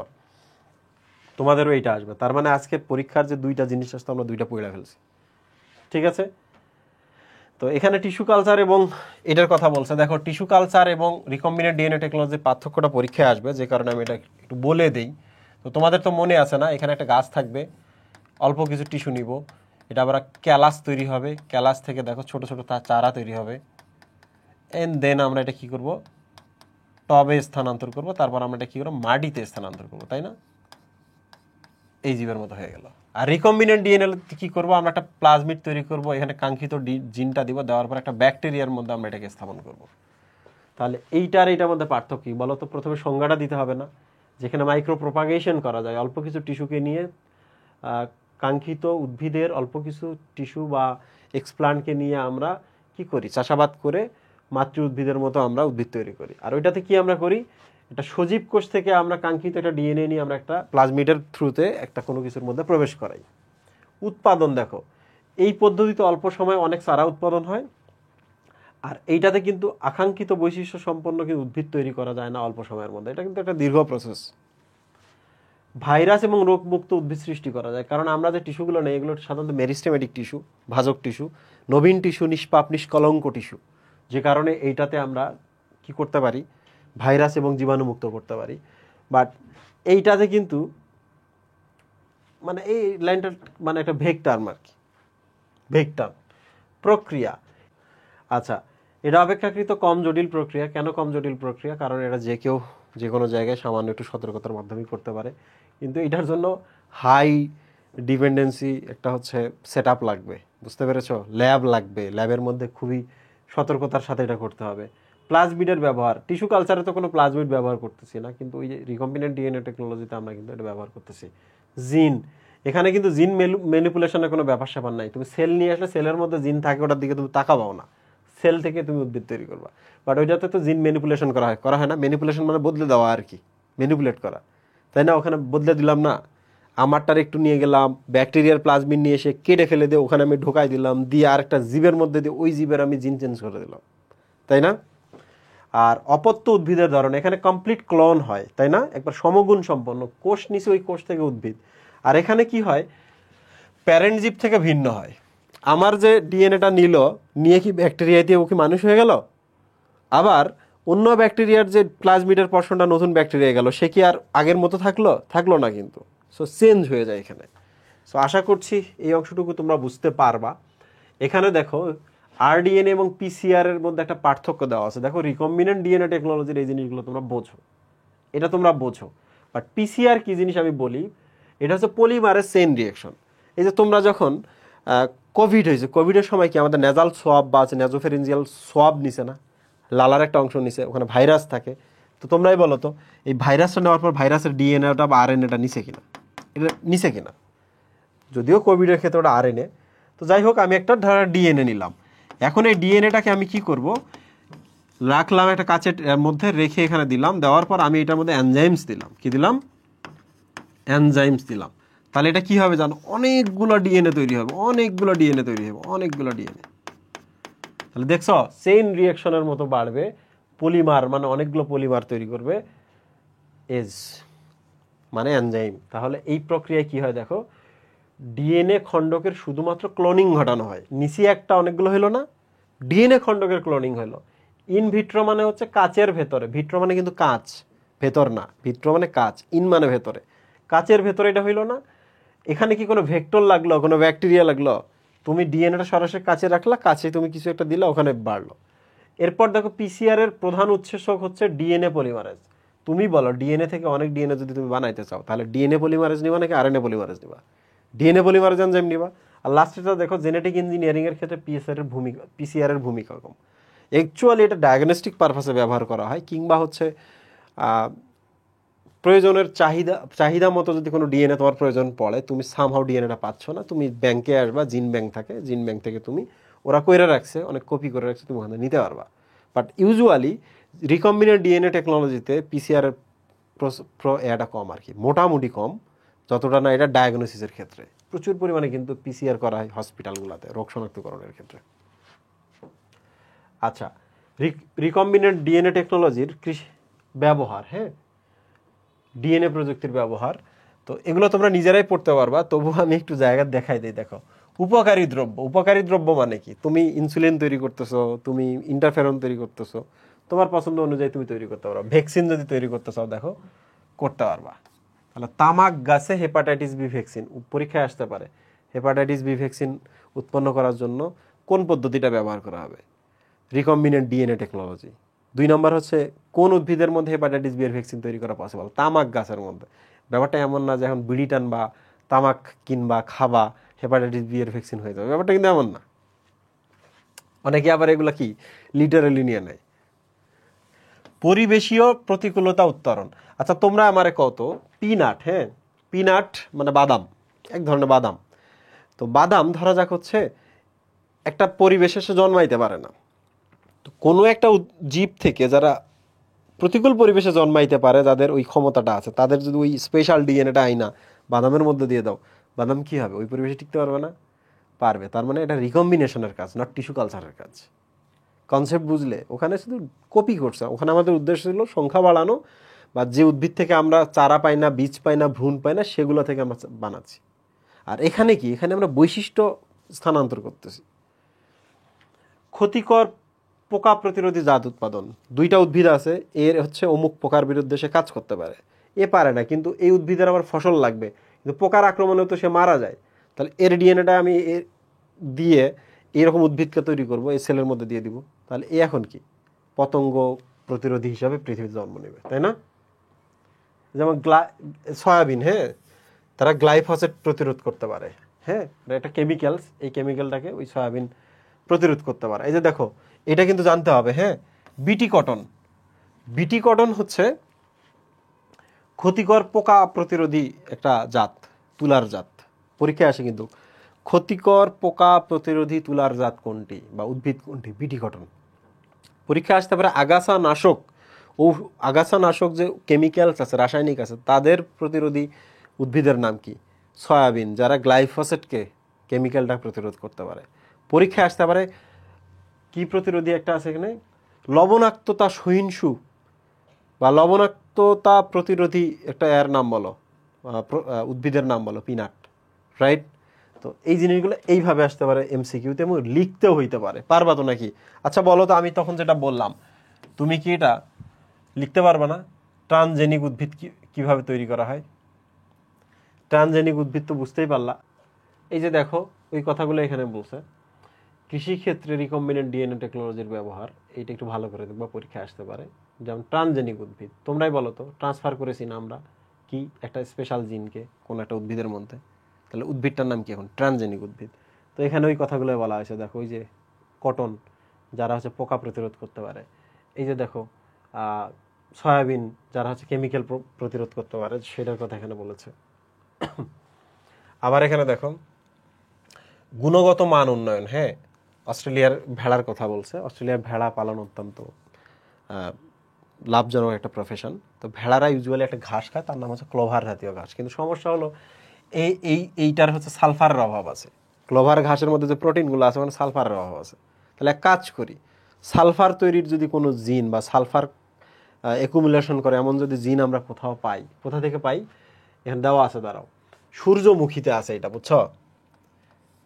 সালফোলিপিড পাওয়া যায় এই জন্য কিন্তু সূর্যমুখীতে। তো সূর্যমুখীর সালফার অ্যামিনো অ্যাসিড সৃষ্টিকার একটা জিন আমরা করলাম কি, ক্লোভার উদ্ভিদের মধ্যে দিয়ে দিলাম।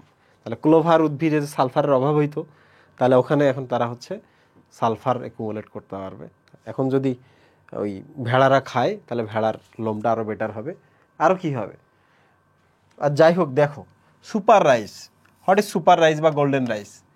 আচ্ছা তোমরা বলো তো, বাংলাদেশের মানুষের কয়েকটা কিন্তু কমন ডিজিজ আছে। একটা হচ্ছে আয়রনের ঘাটতি, আর একটা হচ্ছে রাত কানার অভ্যাস ছিল। বুঝতে পেরেছো? আয়রনের ঘাটতি এবং রাত কানার ঘাটতি ফিল আপ করার জন্য আয়রনের উৎস থেকে তোমাকে আয়রন খাইতে হবে। রাত কানার মানে হচ্ছে তোমাকে সবুজ শাকসবজি খাইতে হবে, কালারফুল শাকসবজি খাইতে হবে, যেমন গাজর, টমেটো ইত্যাদিতে কিন্তু ভিটামিন এ আছে, বিটা ক্যারোটিন আছে। তো কথা সেইটা না, কথা হচ্ছে যে এই 2টা রোগ আমরা কিভাবে বাংলাদেশি মানুষের ক্ষেত্রে প্রতিরোধ করতে পারি। তাহলে আমাকে খুঁজতে হবে বাংলাদেশি মানুষ খায় বেশি কি ভাত।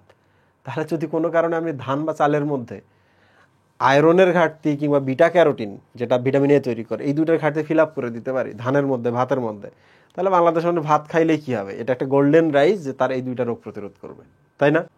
তাহলে দেখো এখানে বিটা ক্যারোটিন, বিটা ক্যারোটিন থেকে অ্যাকচুয়ালি ভিটামিন তৈরি হয়, হ্যাঁ ভিটামিন এ তৈরি হয়। তাহলে বিটা ক্যারোটিন তৈরি আগে তো করতে হবে ধানের মধ্যে, তাই না? তো ড্যাফোডিল থেকে এটা আমরা নিয়ে নিছি যে বিটা ক্যারোটিন তৈরির যে 4টা জিন লাগে, এটা আমরা ড্যাফোডিল থেকে 4টা জিন আমরা নিয়ে নিছি, নিয়ে ড্যাফোডিল থেকে আমরা কোথায় দিছি, ধানের মধ্যে। এখন প্রশ্ন হলো কোন ধানের মধ্যে, দেখছো জ্যাপোনিকা বলে একটা ধান, সেই ধানের মধ্যে। শুধু ড্যাফোডিল থেকে আমি বিটা ক্যারোটিন নিলাম, বিটা ক্যারোটিন তৈরির জিনটা নিলাম, নিয়ে আমি জাপোনিকা ধানের মধ্যে দিলাম। আয়রন তৈরির জিন কোথায়, হ্যাঁ অতিরিক্ত আয়রন তৈরিরও 3টা জিন আছে, সেটা আমি হলো জাপোনিকার মধ্যে দিয়ে দিলাম। টোটাল 7টা জিন দেওয়া লাগছে। বিটা ক্যারোটিনের জন্য 4টা এবং আয়রন তৈরির জন্য 3টা জিন দেওয়া লাগছে। তো যেটা হয় যে বিটা ক্যারোটিন তৈরি থেকে ভিটামিন এ হবে তাহলে নাইট ব্লাইন্ডনেস থাকবে না। আর আয়রন অ্যাকচুয়ালি ব্লাড তৈরি করে, আরবিসি তৈরি করে, আরবিসি তৈরির একটা উপাদান, হিমোগ্লোবিনের উপাদান। তাহলে আয়রনের জন্য আর কি হবে না, হিমোগ্লোবিন কম তৈরি হয়ে আর অ্যানিমিয়া হবে না। ওকে, তো এই জিনিসগুলো তোমরা নিজেরাই পারবা। রোগ প্রতিরোধক্ষম জাত উৎপাদন করা হয়। তো ইউজুয়ালি যেটা দেখা হয় বুঝছো, যে একটা জীবের ক্ষেত্রে দেখা যায় কোনো একটা রোগ হয় না। কেন হয় না, কারণ ওই জীবের একটা প্রতিরোধ ক্ষমতা আছে। তাহলে যে জিনটার কারণে প্রতিরোধ ক্ষমতা আছে ওইটা নিয়ে আরেকটা যার ওই রোগটা হয় তার মধ্যে দিয়ে দেওয়া লাগে, এই তো। নাইট্রোজেন সংবন্ধন, দেখো নাইট্রোজেন ফিক্সেশন করতে হবে, নাইট্রোজেন NI ফিক্সেশন করে এমন কিছু লাগবে, নিফ জিন। তাহলে ইউজুয়ালি নাইট্রোজেন ফিক্সেশন জিনিসটা আমি তোমাদের বোঝাই। বায়ুমণ্ডলে নাইট্রোজেন থাকে, এটা একটা উদ্ভিদ ব্যবহার করতে পারে না, ওইটাকে মাটিতে আসতে হয়, মাটি থেকে ওটাকে নাইট্রেট, অ্যামোনিয়া এরকম করে কনভার্ট করে আলটিমেটলি উদ্ভিদের ভেতরে চলে যায়। তো এখন এই কাজটা ইউজুয়ালি সায়ানোব্যাকটেরিয়া করে। তাহলে সায়ানোব্যাকটেরিয়ার ভেতর থেকে যদি আমি একটা জিন নেই, নিয়ে যদি আমি এখন যেটা করি যে ইকোলাইতে যদি আমি নিফ জিনটা দেই, দেওয়ার পর আমি যদি হচ্ছে দিয়ে দিই, দাঁড়াও একটু দাঁড়াও,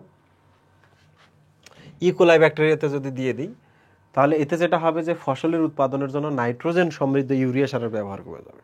তাহলে বলো তো, নিপ জিনটা যদি থাকে কাউরে, কোনো ব্যাকটেরিয়ার থাকে, তাহলে তারা কি করবে, নাইট্রোজেন ফিক্সিং করে দিবে উদ্ভিদকে। তখন আর তোমাকে কি লাগবে না, নাইট্রোজেন সার লাগবে না। দ্যুতিময় উদ্ভিদ, দেখো যেটা হচ্ছে যে জোনাকি পোকা ওড়ার সময় তো আলো ছড়ায়, তাই না? আর ওইটা ছড়ানোর জন্য দায়ী হচ্ছে লুসিফেরিন। হ্যাঁ, লুসিফেরিন নামক একটা প্রোটিন আছে। হ্যাঁ, লুসিফেরিন নামক একটা প্রোটিন আছে। ওই লুসিফেরিন প্রোটিনটা অক্সিজেন, এটিপি এই 3টা জিনিস একসাথে যুক্ত হয় আর একটা এনজাইম কাজ করে, লুসিফারেজ এনজাইম কাজ করে আলটিমেটলি আলো জ্বলে। তো যাই হোক না কেন, লুসিফেরিন নামক প্রোটিনটা তৈরির ক্ষমতা আছে কার মধ্যে, জোনাকি পোকার মধ্যে। তাহলে ওইটা তুমি যদি এক কাজ করো, যে জোনাকি পোকা বলো কিংবা হচ্ছে ওই অগ্নিশৈবাল পাইরোফাইটা বলো, তাদের দেহ থেকে তুমি লুসিফেরিনের জিনটা নিয়ে এসো, আইনে একটা উদ্ভিদের মধ্যে প্রবেশ করা দাও। উদ্ভিদটা এখন যদি গ্রো করে, অনেক বাচ্চা কাচ্চা পয়দা করে, রাতের বেলা বাতাসে যখন দুলবে এরা কিন্তু আলো বিচ্ছিরিত করবে। তো এটা সৌন্দর্য বর্ধক হিসাবে কিন্তু এই কাজটা আমরা করতে পারি। বীজহীন ফল সৃষ্টি, খরা প্রতিরোধী জাত সৃষ্টি, এই যে তোমরা দেখো, হ্যাঁ CSP বীজহীন ভুট্টা উদ্ভিদে প্রবেশ করালে ভুট্টা খরা প্রতিরোধী হতে পারে। মানে যদি কখনো এমন হয় যে বৃষ্টি নাই, পানি নাই, তারপরেও কিন্তু ভুট্টা গ্রো করতে পারে। আর এটার কথা তো আমি বলেছি, পিনাটের কথা। পিনাটে যে জিনটা দেওয়া হয় বুঝছো, এই যে এইটা পাওয়া যায় কোত্থেকে, এর কাছ থেকে দিয়ে পিনাটের মধ্যে দেওয়া হয়। তো তোমরা একটু দেখবা, নিফ জিনের কথা ওখানে বলা আছে, CSP এর কথা বলা আছে, যেটা ভুট্টায় দেওয়া হয়। আর NHXI একটা আছে, যেটা আমরা পিনাটের মধ্যে দিয়ে দিই। তো পারলে এগুলো একটু পড়লো, একটু কষ্ট করে ম্যাচ করে নিয়ে পড়ে নিও। এছাড়াও আরও অনেক কথা আছে, এগুলা তোমরা রিডিং পড়লে বুঝতে পারবা।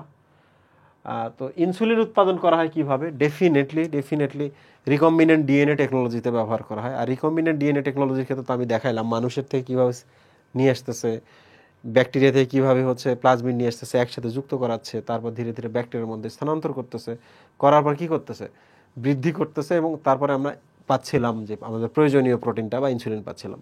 সেটা কিন্তু এই জায়গায় বলছে। বাট কোশ্চেন ইজ, এখানে কিছু ইনফরমেশন আছে যেটা তোমাদের পড়তে হবে।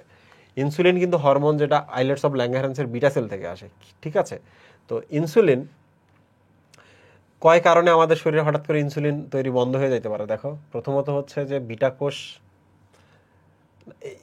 এটা রিডিং পড়বা, হ্যাঁ এটা রিডিং পড়বা, এটা এই চ্যাপ্টারের সাথে কানেক্টেড না কেন ডায়াবেটিস হয়। বাট ইনসুলিনটা দেখো, ইনসুলিন হচ্ছে 51টা অ্যামিনো অ্যাসিড নিয়ে তৈরি একটা প্রোটিন, ক্ষুদ্রাকার একটা প্রোটিন, খুবই সরল, এই জন্য এটাকে বলা হচ্ছে সরল প্রোটিন। তাহলে বলো তো ইনসুলিন কি? ইনসুলিন একটা আছে, এটা একটা প্রোটিন। কয়টা অ্যামিনো অ্যাসিড থাকে? 51টা অ্যামিনো অ্যাসিড থাকে।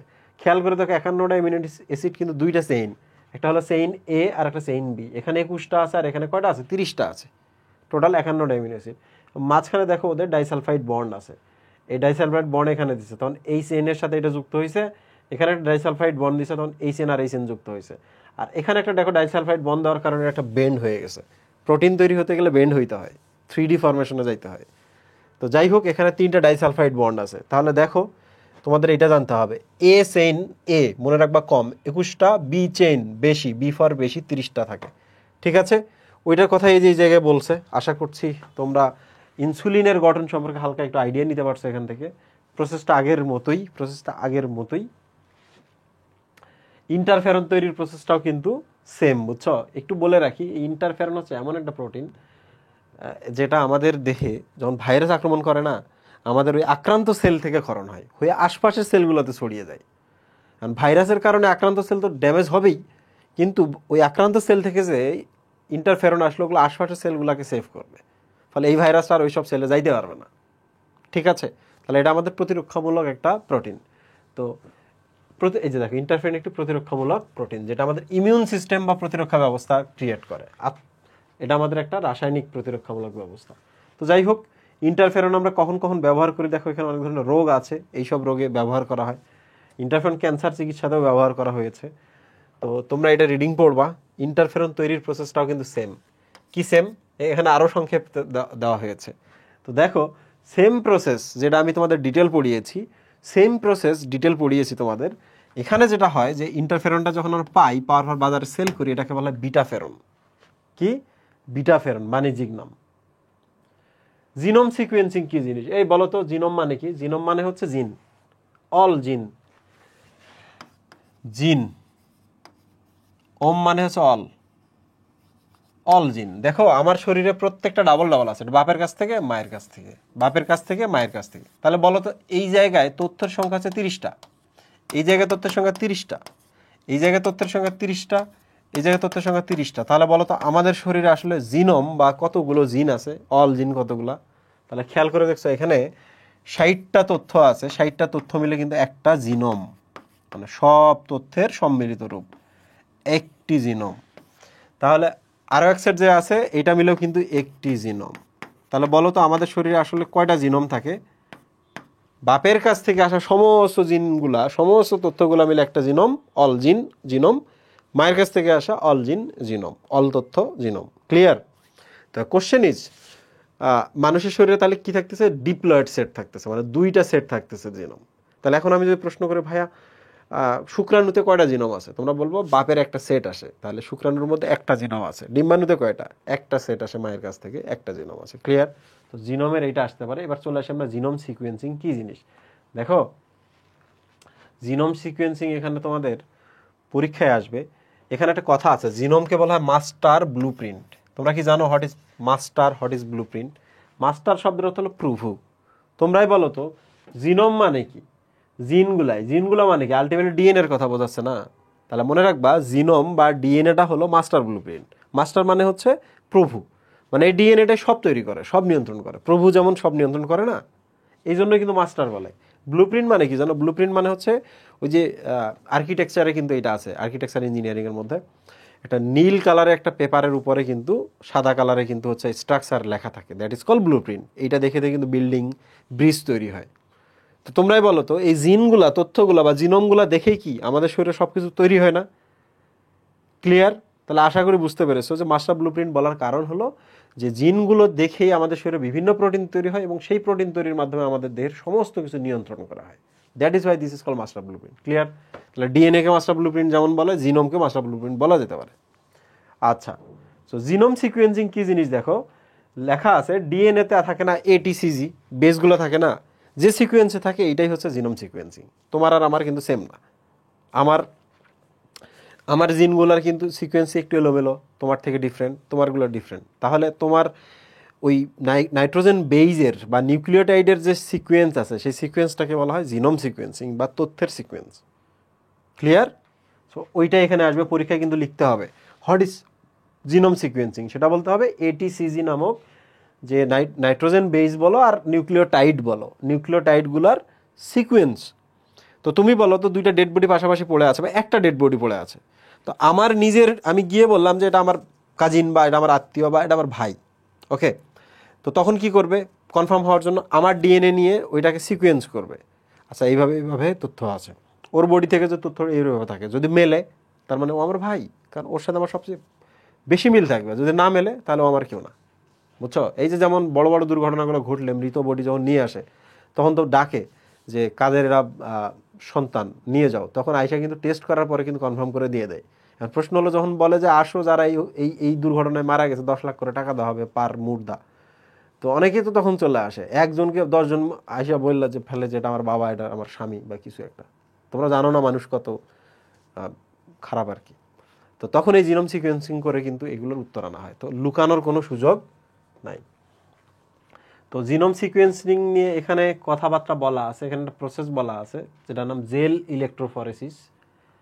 জেল ইলেকট্রোফরেসিসের মাধ্যমে আলটিমেটলি জিনোম সিকোয়েন্সিং করা হয়। এবং ইলেকট্রোফরেসিস মানে কি জানো? একটা ইলেকট্রিক্যাল ফিল্ড তৈরি করা হয়, করে বিভিন্ন মানুষের ডিএনএ রাখা হয়, রাখানোর পর ইলেকট্রিক্যাল ফিল্ড যখন তৈরি করবা তখন ডিএনএর খণ্ডগুলো এদিক থেকে এদিকে যাওয়া শুরু করে, করতে করতে বিভিন্ন স্তরে স্তরে সজ্জিত হয়। যেগুলো ছোট সেগুলো অনেক দূর যাইতে পারে, যেগুলো বড় সেগুলো কাছে, আরও বড়গুলো আরও কাছে। তো বড় থেকে ধীরে ধীরে যখন ছোট হয়, বড় থেকে ধীরে ধীরে ছোট হয়ে যখন ডিএনএর খণ্ডগুলো আটকে থাকে তখন এদেরকে আবার এক্সরে করা হয়, এক্সরে করে তখন ওগুলো কাউন্ট করা হয় বা সিকোয়েন্সগুলো দেখা হয়। বুঝতে পেরেছো? সো এগুলো রিডিং পড়বা, রিডিং পড়লে আশা করছি বুঝতে পেরেছো। পাটের জীবন রহস্য উন্মোচন বা জিনোম সিকোয়েন্সিং করেছিলেন, এখানে নাম দেওয়া আছে ডক্টর মাকসুদুল আলম। তো তোষা পাটের ক্ষেত্রে তিনি এটা করেছিলেন, যেখানে দেখছিলেন বেস পেয়ারে 120 কোটি। এগুলো রিডিং পড়ার বিষয়। ডিএনএ ফিঙ্গারপ্রিন্ট, এই বলো তো ডিএনএতে যে আমাদের তথ্যগুলো থাকে, মানে জিনোম সিকোয়েন্সিং আর এটা কি সেম না? এই যে দেখছো তুমি যখন জেল ইলেকট্রোফরেসিস করবা, করার পর বিভিন্ন লেয়ার বাই লেয়ার এই যে সজ্জিত হয়েছে, দেখছো? এদিকে বড় ডিএনএগুলো, প্রথমে ডিএনএগুলো এদিকে রাখা হয়েছিল, খণ্ডগুলো করার পর এই জায়গাটা ইলেকট্রিক্যাল ফিল্ড তৈরি করা হয়েছে। তখন ওই যেগুলো ছোট সেগুলো তো দ্রুত এদিকে হয় না, যে যারা ছোট তারা তো সাই সাই করে চলে যাবে, যারা বড় তারা তো আগাইতে পারবে না। জেলের ভেতর তো আগানো সহজ।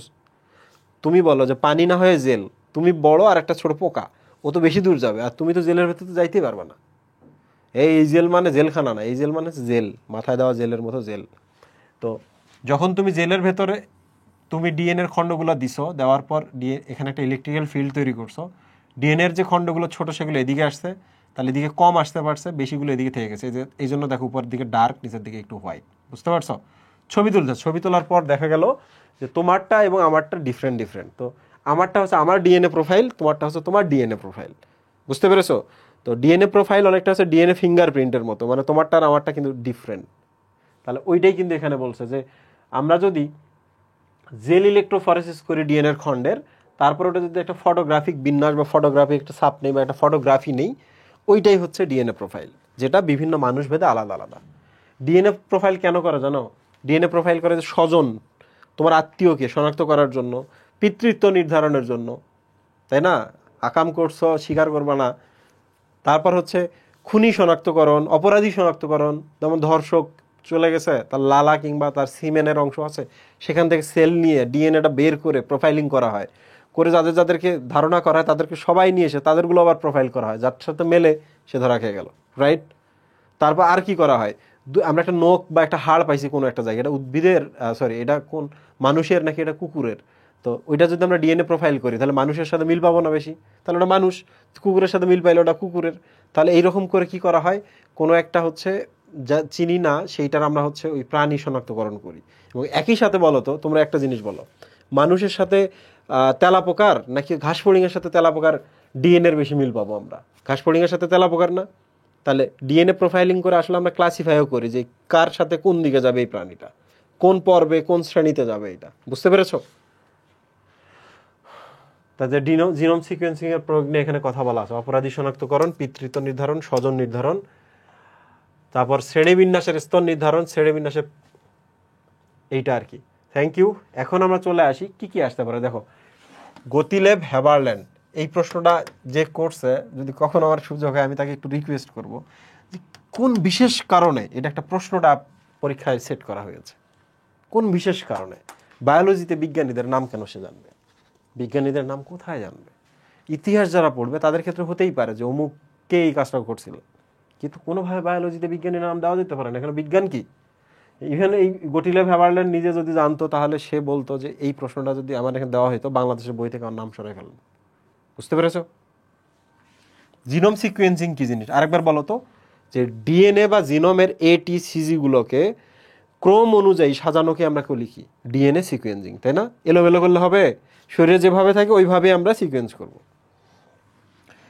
সচিত্র বর্ণনা, দেখো এটা একটা প্লাজমিড, এই প্লাজমিডের মধ্যে দেখছো কাটছে, কাটার পর এখানে একটা নতুন পার্ট অ্যাড করে দিছে, তার মানে এইটা কি? এটা অনলি ডিএনএ বা প্লাজমিড। আর এই প্লাজমিডটা কি বলতো? রিকম্বিনেন্ট না?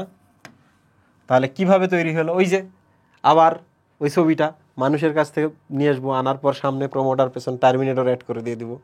এরপর আমরা কোনো একটা ব্যাকটেরিয়া নিব, তার প্লাজমিডটা নেব, প্লাজমিডটা আমরা কাটবো। প্রথমে কোন জায়গাটা কী দিয়ে কাটবো? রেস্ট্রিকশন এনজাইম দিয়ে। কাটার পর মানুষেরটা ওখানে অ্যাড করে দেবো, অ্যাড করে দেওয়ার পর একটা ব্যাকটেরিয়ার মধ্যে ঢোকাই দেবো হিট শক দিয়ে। এরপর কি করবো? ব্যাকটেরিয়াটা তার সংখ্যা বৃদ্ধি করবে, সংখ্যা বৃদ্ধি করার পর আমরা কি করবো? এটাকে ওখান থেকে সো ডান, কিন্তু অলরেডি কিন্তু ডান, রিকম্বিনেন্ট ডিএনএ তৈরি ডান। এরপর ওখান থেকে যদি আমরা কোনো উপাদান পাইতে চাই, যেমন ইনসুলিন, ইন্টারফেরন, তারপর পরের কথাগুলো লিখতে হবে। স্বাস্থ্য নিরাপত্তার ঝুঁকি সম্পর্কে একটু ব্যাখ্যা করো। উদ্দীপকের প্রযুক্তিটির সাথে স্বাস্থ্য নিরাপত্তার ঝুঁকি সম্পর্কে ব্যাখ্যা করো। আচ্ছা, এইটা নিয়ে আমি এইটার ক্লাসটার শেষে বলবো, ওকে? তাহলে এইটা একটু থাকলো, স্বাস্থ্য নিরাপত্তা ঝুঁকি কি হতে পারে। আচ্ছা, এবার চলে আসি আমরা। জহির সাহেব ইমিউন সিস্টেম নিয়ন্ত্রণকারী একটি হরমোনের সাথে ইমিউন সিস্টেম নিয়ন্ত্রণকারী একটি হরমোনের কথা বললেন, যাহা বিশেষ এক ধরনের প্রযুক্তির মাধ্যমে তৈরি করা হয়। আচ্ছা, ইমিউন সিস্টেম নিয়ন্ত্রণকারী উপাদান যেটা, তার নাম হলো ইন্টারফেরন। এটা কি হরমোন? কোন জায়গায় লেখা দেখি না কেউ। আচ্ছা, জিনোম সিকোয়েন্সিং কি? দেখো আরেকবার আসছে যে জিন বা ডিএনএর ATCG-গুলোকে ক্রম অনুযায়ী সাজানোকে বলা হয় genome sequencing. Tissue plasminogen activator বলতে কি বোঝায়? তোমাদের এই জিনিসটা আমি তোমাদের দেখাই জিনোম সিকোয়েন্সিং এর ক্ষেত্রে। টিস্যু প্লাজমিনোজেন অ্যাক্টিভেটর, এখানে কয়েকটা টপিক আছে যেটা তোমাদের জানা দরকার।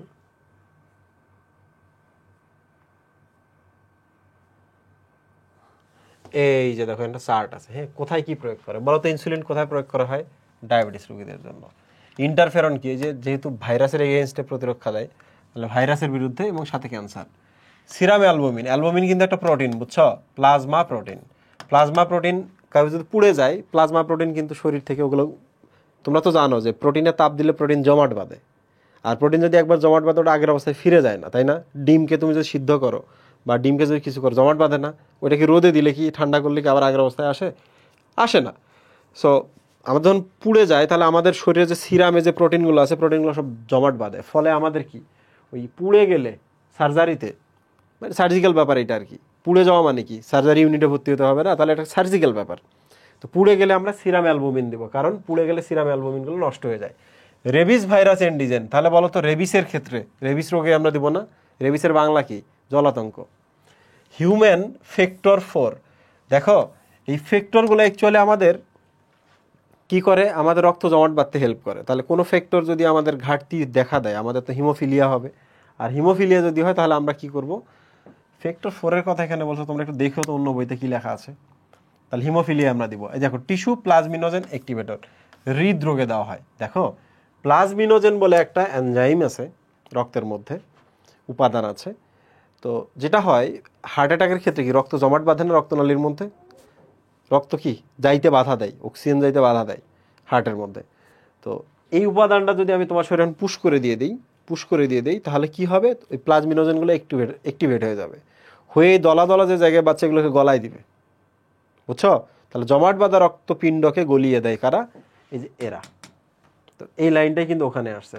সোমাটোস্ট্যাটিন, দেখো সোমা মানে কিন্তু দেহ, তাহলে দৈহিক বৃদ্ধির ক্ষেত্রে যাদের বামনত্ব, বামন মানে খাটো বেটে, তাদের ক্ষেত্রে কিন্তু আমরা এটা দিই। সোমা মানে কিন্তু বডি, তাহলে বডির বৃদ্ধিতে আমরা কি দিই? সোমাটোস্ট্যাটিন।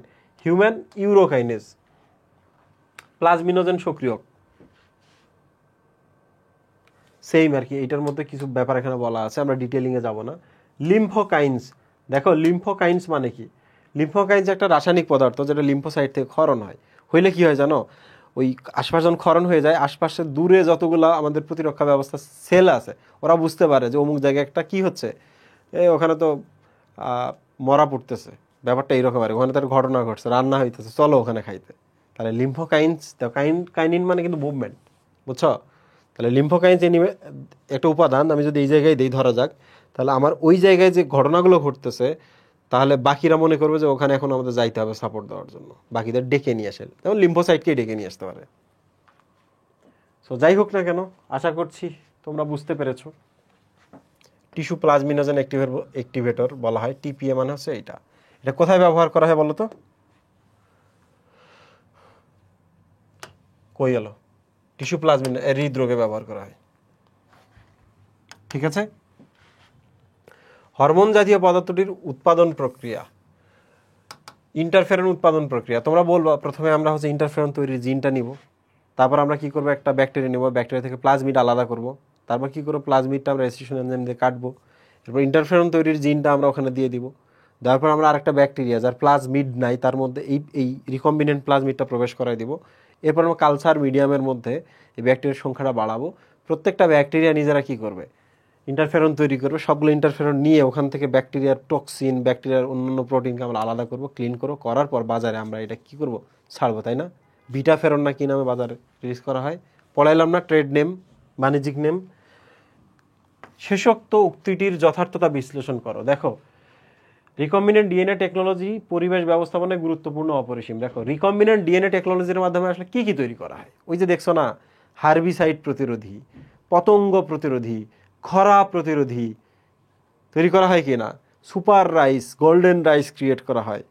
তারপর কি করা হয়, ওই যে ক্লোভার লিফ দেখছো না, ওইটাতে কি করা হয়, ভেড়া খাওয়া যে ক্লোভার লিফ, ওইটার মধ্যে কি করা হয়, সালফার জিন দেওয়া হয় সূর্যমুখী থেকে। তো ওই জিনিসগুলো কিন্তু এই জায়গায় লিখবা যে এইটা পরিবেশ ব্যবস্থাপনায় খুব গুরুত্বপূর্ণ। বাংলাদেশ সংক্রামক রোগের তুলনায় ডায়াবেটিসের প্রকোপ বেশি। বাংলাদেশ সংক্রামক রোগের তুলনায়, হ্যাঁ, ডায়াবেটিসের থেকে কিন্তু আরও একটা বেশি হয়, সেটা হলো থাইরয়েড ডিজিজ। তবে জেনেটিক ইঞ্জিনিয়ারিংয়ে প্রাপ্ত ইনসুলিন ডায়াবেটিসের সৃষ্ট জটিলতা অনেকটা কমায়। আচ্ছা, হোয়াট ইজ মেরিস্টেম? মেরিস্টেম শব্দের অর্থ যদি তুমি বলো, খুবই সহজ। মেরিস্টেম শব্দের অর্থ হলো ডিভিসিবল বা বিভাজনে সক্ষম। তাহলে উদ্ভিদের যে কোষগুলো বিভাজনে সক্ষম তাদেরকে বলা হয় মেরিস্টেম। ডান। এটা কিন্তু টিস্যু চ্যাপ্টারের প্রশ্ন। আর এই চ্যাপ্টারের প্রশ্ন যদি হতো তাহলে লিখতো মেরিস্টেম কালচার। তোমরা বলবো মেরিস্টেম মানে ভাজক টিস্যু। ওকে, যদি বলে মেরিস্টেম কালচার কি জিনিস, তোমরা বলবো মেরিস্টেম মানে ভাজক টিস্যু। তাহলে উদ্ভিদের ভাজক টিস্যুগুলো নবীন, রোগমুক্ত, জীবাণুমুক্ত, তাই না? এগুলো নিয়ে যদি আমরা চাষ করি তাকে আমরা মেরিস্টেম কালচার বলে। মেরিস্টেম কালচারের মাধ্যমে আমরা যে উদ্ভিদটা পাই সেটা কি, রোগ জীবাণুমুক্ত উদ্ভিদ। ট্রান্সলেশন কাকে বলা, কি আর বলবো আমি, এমআরএনএ থেকে প্রোটিন তৈরি। কোথায়, রাইবোজোমে। ওষুধের উৎপাদন প্রক্রিয়া, ওই যে ইনসুলিন তৈরির প্রক্রিয়া, এটা কি আমাকে আবার দেখাইতে হবে? বলে দিয়েছি। উদ্দীপকের পদ্ধতি কৃষিক্ষেত্রে কিভাবে সফলতা আনতে পারে, ওই যে কৃষিক্ষেত্রে সফলতা কি কি, ওই যে খরা প্রতিরোধী, হার্বিসাইড প্রতিরোধী, তারপর হচ্ছে আছে না, এগুলাই। আশা করছি বুঝতে পেরেছো, যেটা আগের প্রশ্নে আসছিল। তার মানে তোমরা দেখো, tissue culture related, recombinant DNA related যে প্রশ্ন, এগুলো থেকে সব প্রশ্ন আসছে। ট্রান্সজেনিক উদ্ভিদ কি বলে, দেখো, টিস্যু রিকম্বিনেন্ট ডিএনএ টেকনোলজির মাধ্যমে যদি কোনো উদ্ভিদের মধ্যে আমরা অন্য কোনো জিন যদি আমরা হচ্ছে দিয়ে দিই রিকম্বিনেন্ট ডিএনএর মাধ্যমে, তবে যে জীবটা আমরা পাইলাম তার নামই হচ্ছে ট্রান্সজেনিক। তার মানে তার শরীরে আমরা জিনটা ট্রান্সফার করেছি। দেখো, ট্রান্সজেনিক মানে কি, তাহলে রিকম্বিনেন্ট ডিএনএ টেকনোলজির সময় কোনো জীবের মধ্যে যদি আমরা আমাদের কাঙ্ক্ষিত ভিন্ন কোনো প্রজাতির জিন প্রবেশ করাই, তখন প্রাপ্ত জীবটাকে বলা হয় ট্রান্সজেনিক জীব বা উদ্ভিদ। জিনোম সিকোয়েন্সিং কি আবার আসছে, জিন বা ডিএনএর এটিসিজি এর ক্রম, তাই না, বলা হয় জিনোম সিকোয়েন্সিং। ক্রমটা বের করা আর কি, বের করা, নট ক্রমটা বের করাকে আমরা বলি জিনোম সিকোয়েন্সিং। প্রদর্শিত প্রযুক্তি এক্স এর ধাপসমূহ বলো। এই যে দেখো টিস্যু কালচারের ধাপগুলো আর কি। প্রথমে ওই যে কাঙ্ক্ষিত জীব এবং এক্সপ্লান্ট সংগ্রহ, তারপর কি, তারপর কালচার মিডিয়া তৈরি, তারপর কালচার মিডিয়াকে কি ওই জীবাণুমুক্তকরণ, নির্বীজকরণ, তারপর কি ওই এক্সপ্লান্টটাকে কালচার মিডিয়ায় স্থাপন, তারপর কি ক্যালাস সৃষ্টি, তারপর কি ক্যালাসগুলোকে আমরা এখন মূল উৎপাদন হবে এমন একটি নতুন মিডিয়ামে ট্রান্সফার করব, তারপর কি চারা উৎপাদন এবং চারাকে টবে স্থানান্তর, টব থেকে কি প্রাকৃতিক পরিবেশে রোপণ। উদ্দীপকে প্রদর্শিত ইউ কৃষিক্ষেত্রে কি ভূমিকা রাখে, বারবারই এইটা আসতেছে। খরা প্রতিরোধী, হার্বিসাইড প্রতিরোধী, পতঙ্গ প্রতিরোধী, এগুলাই হচ্ছে কৃষিক্ষেত্রে প্রয়োগ, তাই না? দেখো, ক্লোভার লিফের মধ্যে ওই যে সূর্যমুখীতে সালফার জিন নিয়ে যাওয়া, এটাও হচ্ছে কৃষিক্ষেত্রেরই ব্যাপার। আবার ওই যে জ্যাপনিকা যে ধানটা আছে, ধানের মধ্যে ড্যাফোডিল থেকে বিটা ক্যারোটিনের 4টা জিন, আয়রন তৈরির 3টা জিন যে আমরা অ্যাড করে দিয়ে একটা সুপার রাইস বা গোল্ডেন রাইস তৈরি করলাম, এটাও কিন্তু কৃষিক্ষেত্রের। সো আশা করছি আমাদের 1 শট 2.0 জার্নিটা এখানেই শেষ হয়ে যাচ্ছে, বাট আমাদের একটা প্রশ্ন আছে, এখন এই প্রশ্নের উত্তর বলবো। দেখো, রিকম্বিনেন্ট ডিএনএ টেকনোলজি করার সময় আমরা কিছু হেলথ রিস্কের মধ্যে পড়ে যাই। হেলথ রিস্ক অনেক কিছুরই হইতে পারে, যেমন প্রথম যেটা ধরা যাক জিন পলিউশন হইতে পারে। জিন পলিউশন, তোমরাই বলো তো, আমরা একটা নতুন জিন তৈরি করতেছি না? আগে একটা জিনের বিন্যাস একরকম ছিল, নতুন একটা পার্ট আমরা ওখানে অ্যাড করে দিলাম, একটা নতুন বিন্যাস হলো। তো এইটা কি পৃথিবীতে আগে ছিল? ছিল না। তো এই নতুন বিন্যস্ত জিনটা পৃথিবীতে ইকোসিস্টেমের মধ্যে, আমাদের ইকোসিস্টেমের মধ্যে চলে আসলো। আসার পর কি হবে, যে এই জিনটা অতিরিক্ত জিন হলো, এমনকি এই জিনটা নেটিভ যেগুলা তার নিজের যে প্রজাতি তার জন্যই বিপজ্জনক হয়ে যাইতে পারে, নিজ প্রজাতির জন্য বিপজ্জনক হইতে পারে। 2 নম্বর আরেকটা ব্যাপার হইতে পারে, সেটা হচ্ছে সুপার উইড। হ্যাঁ, সুপার উইড বলতে হচ্ছে আগাছা বলা যেতে পারে। আচ্ছা বলো তো, আমার এই যে একটা উদ্ভিদ আমি তৈরি করতেছি, আর এটা একটা আগাছা, একটু ভালো করে খেয়াল করো তো। একটা কেমিক্যাল আমি দিচ্ছি, ভালো করে দেখো, আমি একটা কেমিক্যাল দিচ্ছি, যে কেমিক্যালটা এর কাছে যখন যায় তখন সে এই আগাছাটাকে প্রতিরোধ করতে পারে, আশপাশে কোনো আগাছা জন্মাইতে দেয় না।